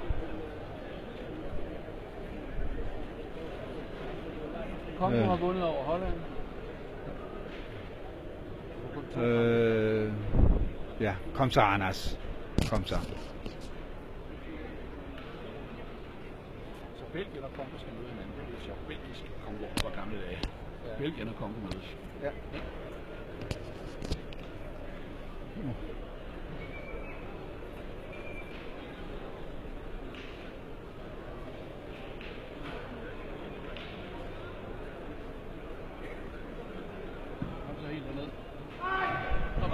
Den rammer lige nøjagtigt stenen, ellers havde den været der. Det er super lagt af Anders.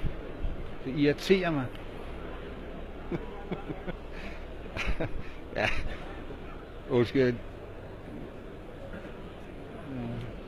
Undskyld, jeg lige griner, men Joachim fra Sverige, han sidder lige ved siden af mig. Han sidder jo nærmest og håner mig på den måde. Han griner af mig, så det... Nej, jeg kan ikke lade være. Så...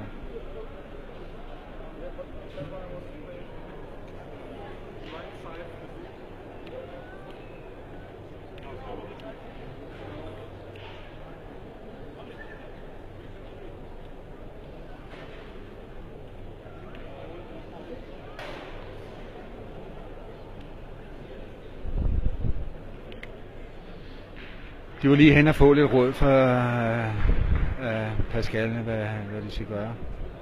Men,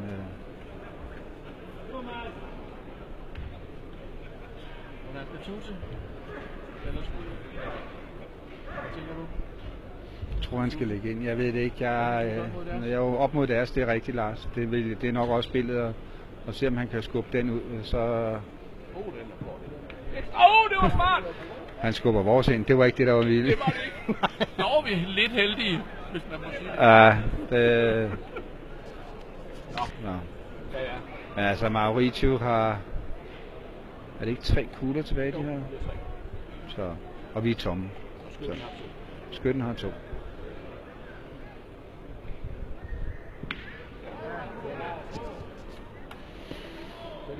Kan vi ikke minimere det her ned til bare en enkelt? Altså, vi ligger jo sindssygt godt over den der side, så de overvejer at gå ned og skyde den der alligevel måske.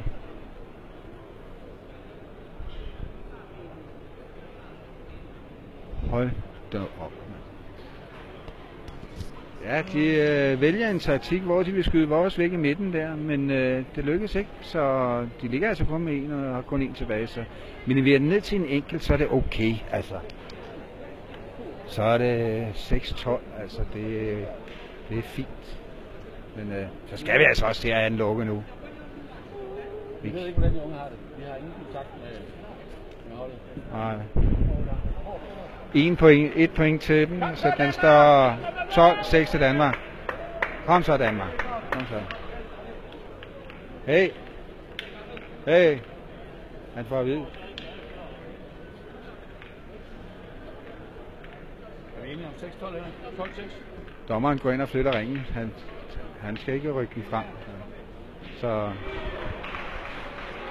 jeg ved ikke, hvad han gør nu.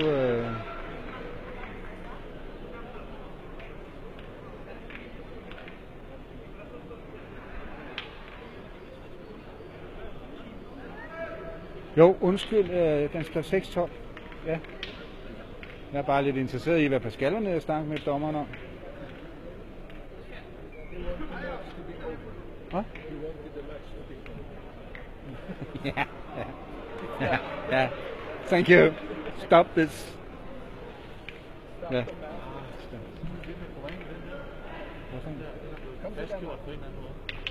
Nå. Er det gået væk nu? Ja, okay. Ja. 7,5-8 meter. Ja.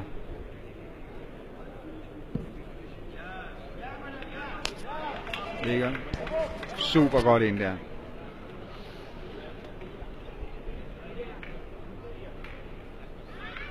Kom så, Morten.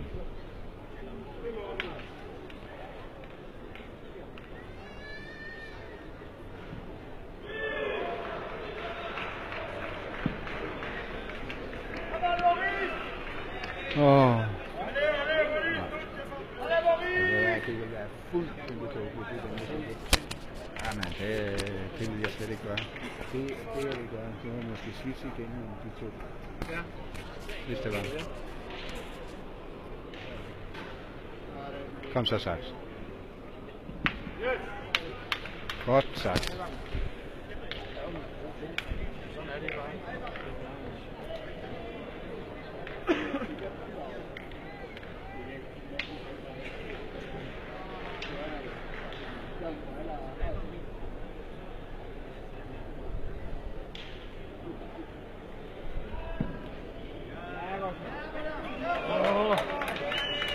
Super lag. Han er godt nok kommet på den indlægger der. Det må jeg sige. Altså.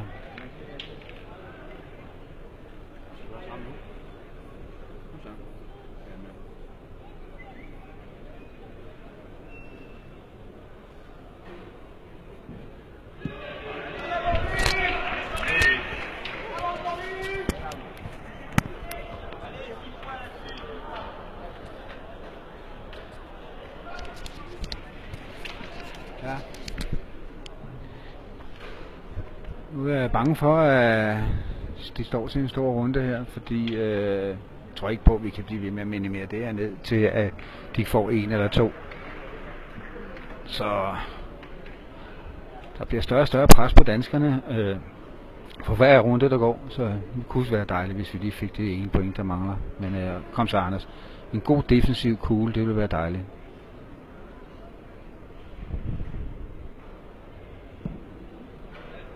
Det er okay. Det er okay. Den er foran. Fint, Anders.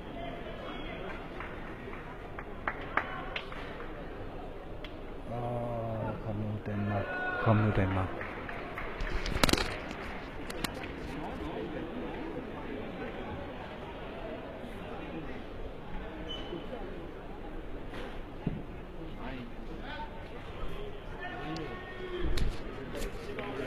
Kom så.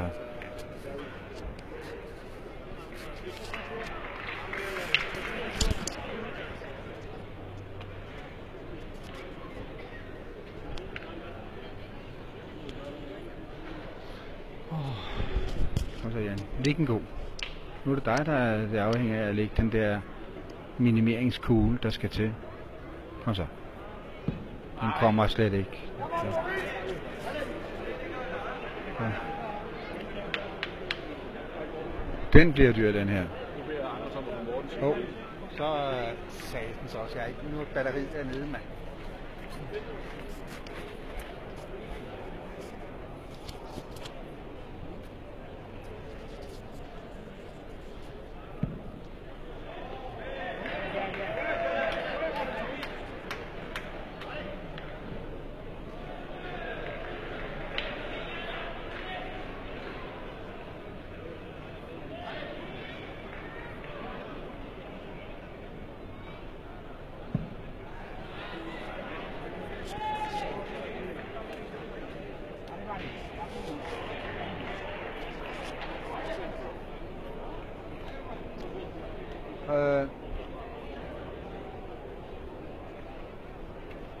Er der mere? Der er der forhåbentlig meget på den der. Ja, der er 100. Det der så gør nu, nu skal vi lige skrive, hvad vi gør. Ja, vi fortsætter i et andet opslag. Hvis ikke har du ikke noget strøm, eller du kan sætte på?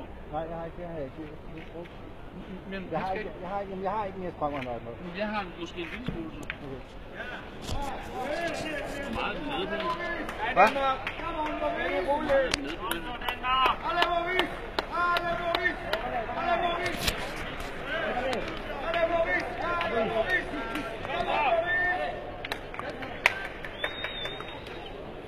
(10) 12 til Danmark. Men altså, kan vi ikke bare mange procent op? Det ved jeg ikke, Hvad sagde den? Den sagde 10%. Så er det fint. Der var til 20 minutter. Okay. Så lad os prøve at holde den i samme opslag, hvis vi kan. Ja, der er lidt panik på her. Hold nu op, mand.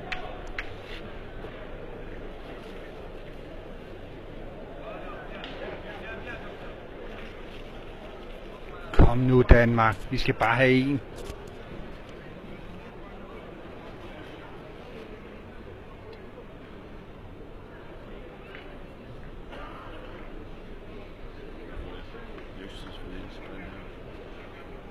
Hvad siger du?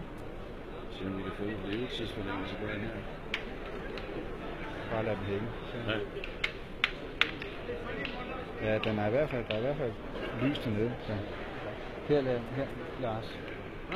Hvad er stillingen? 10-12. Nej, 10-12. Ja.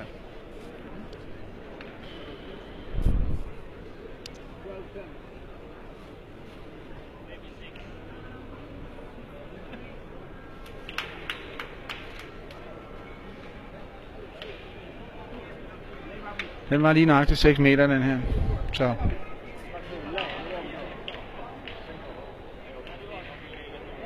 Det er hårdt her at blive skiftet ind her. Men vi håber, det er gjort rigtigt. Jeg krydser fingre. Kom så. Jeg ved i hvert fald en ting er sikkert. Junge, han er god på 6 meter.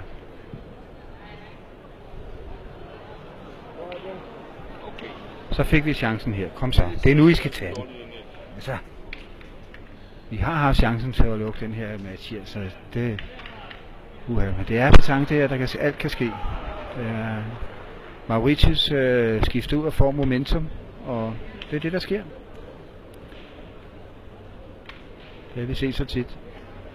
Men kom nu, Anders. I vil gerne have den sjove kamp mod Madagaskar. Kom så.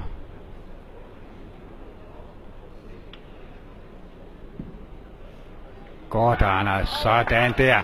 Godt, og vis det nu. Det er rigtigt. Vis det på banen jo. I er der. Det er godt, Anders.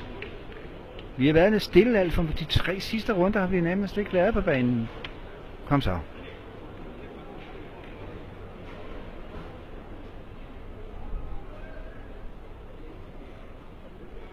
Sådan. Jeg tror, det er det første, det er lang tid siden, han har lavet miss i hvert fald, så... Der bliver kosset ud fra sidelinjen nu, der så... hele... Ja, jeg ved det godt, men der bliver kurset fra sidelinjen. Det må man faktisk ikke, hvis det er helt rigtigt. Ghosten skal sidde nede bag ved at være en del af holdet her, men sådan er det. Det er jo ikke alverden, de kan få ud af det. Nu vælger det med det samme at skyde gris. Det er da godt nok tidligt. Der er brugt 2 kugler fra Mauritius side, så vil de skyde gris for at få elimineret runden. Det gør han så heller ikke. Hold nu op. De bliver nødt til at skyde videre. Altså det kan ikke noget. Midtermanden skal ind og skyde nu. Han har 2 chancer for at skyde grisen ud af banen. Det er ikke det nemmeste. Hold nu op. De vælger altså desværre. Den rammer heller ikke. Kom så. Den rammer heller ikke. Så kan den ikke være større for at komme i den her historiske kvartfinale, som det er. Ja, jeg mener det var i 1990. Fuglsangsdrengene var i kvarten. Han tager grisen. Okay. Så. Ja. Så. Kom så.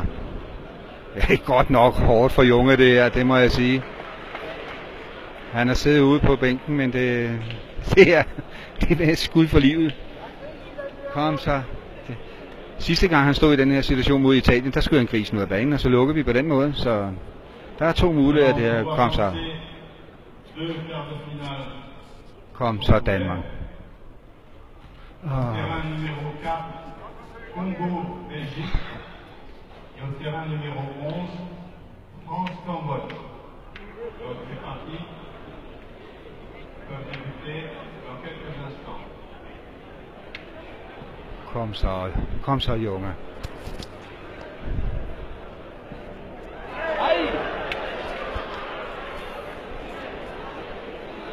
Han rammer grisen, og den ryger over til den, som I kan se, den ligger ikke mere end 30 fra. Nu ligger Mauricio med 2.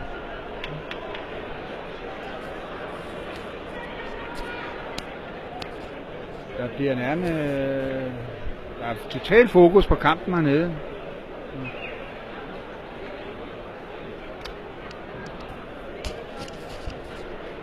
Danmark har 3 tilbage.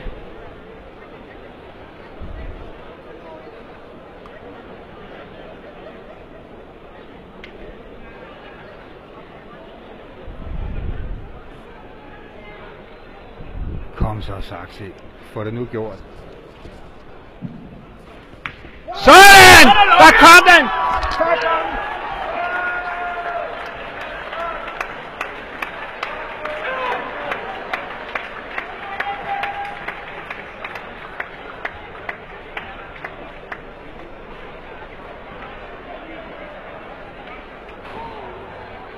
Nej, den går ned. Den må ikke gå ned nu. Jeg skal have set, jeg må ikke slå det op endnu. Vi skal Hold se det nu derhjemme. op, mand. Vi skal se det derhjemme Vi først. vinder. Vi er i kvarten. Hold nu op. Tænk at skud laks for. Nej. Det er ikke kommet endnu. Nej.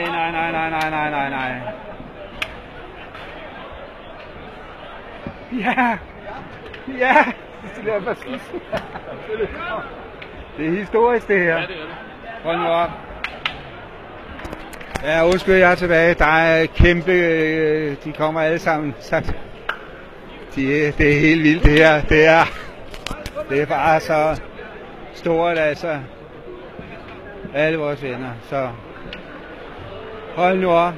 Vi er i kvartfinalen. Vi skal ud og spille en forbudt for børn-kamp mod Madagaskar. Som Ludan Tek sagde, det er lige meget hvad. Så der kan ske alt i sådan en kamp. Fordi Madagaskar er under kæmpe pres.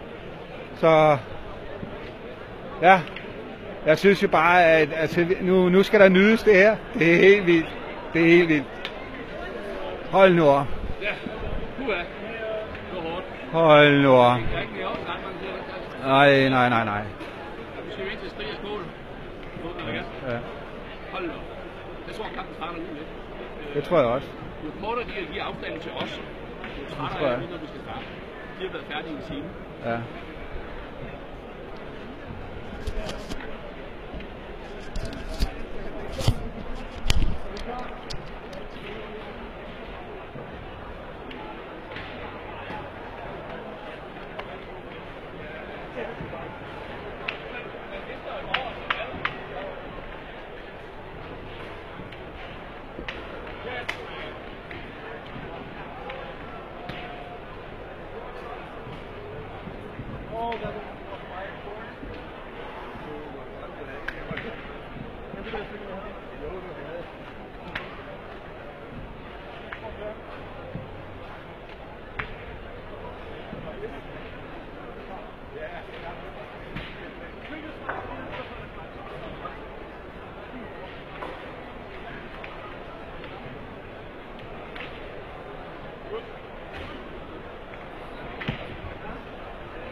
Vi skal spille mod Madagaskar. Ja, når ellers vi bliver kaldt op, og der bliver sat en bane på, og jeg tænker, at det sker snart, fordi ja, jeg må godt nok sige, at Italien spiller stadigvæk mod Elfenbenskysten, og stillingen er 10-7 til Elfenbenskysten. Resten af kampen er slut, men der sidder jo, ja, der sidder faktisk kun måske 500-700 tilskuere nu tilbage. Jeg har en mistanke om, at de kommer alle sammen, når Madagaskar kommer på banen, så skal der nok blive fyldt på lægterne, det er jeg ret sikker på. Så det er lidt vildt.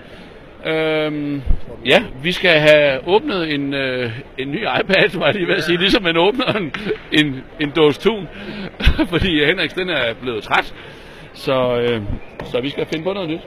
Så, men ja, tak for kampen alle sammen. Jeg håber, I hyggede jer. Henrik kommer lige tilbage. Nej, jeg vil bare sige tak for alle de her kommentarer, I har givet drengene. Jeg ved, at de læser dem altså. Nu skal de lige ud og slappe af i 10 minutters tid, og så kommer vi tilbage med forbudt på børn-kampen. Altså, der bliver jo skrålet og klappet, og jeg ved ikke hvad nu, når vi skal spille mod Madagaskar. Så vi ses igen. Kan I hygge jer? Hej. Selv når det fyser grader derhjemme, det fyser er stort. Det er så fint. Ja, men det er helt vildt. Det er helt vildt. Det er helt vildt. Ja, man må godt spille en tårline. Det må man gerne. Det gør vi også, det kan jeg godt fortælle dig. Det er så vildt. Nå, kvartfinale, det er nogle år siden sidst, ikke? 25? Ja, 1990 mener jeg. 1990 var det Fuglsangsbrødrene, der kom i kvartfinalen. Så den er tangeret. Så. Hej hej. Thank you.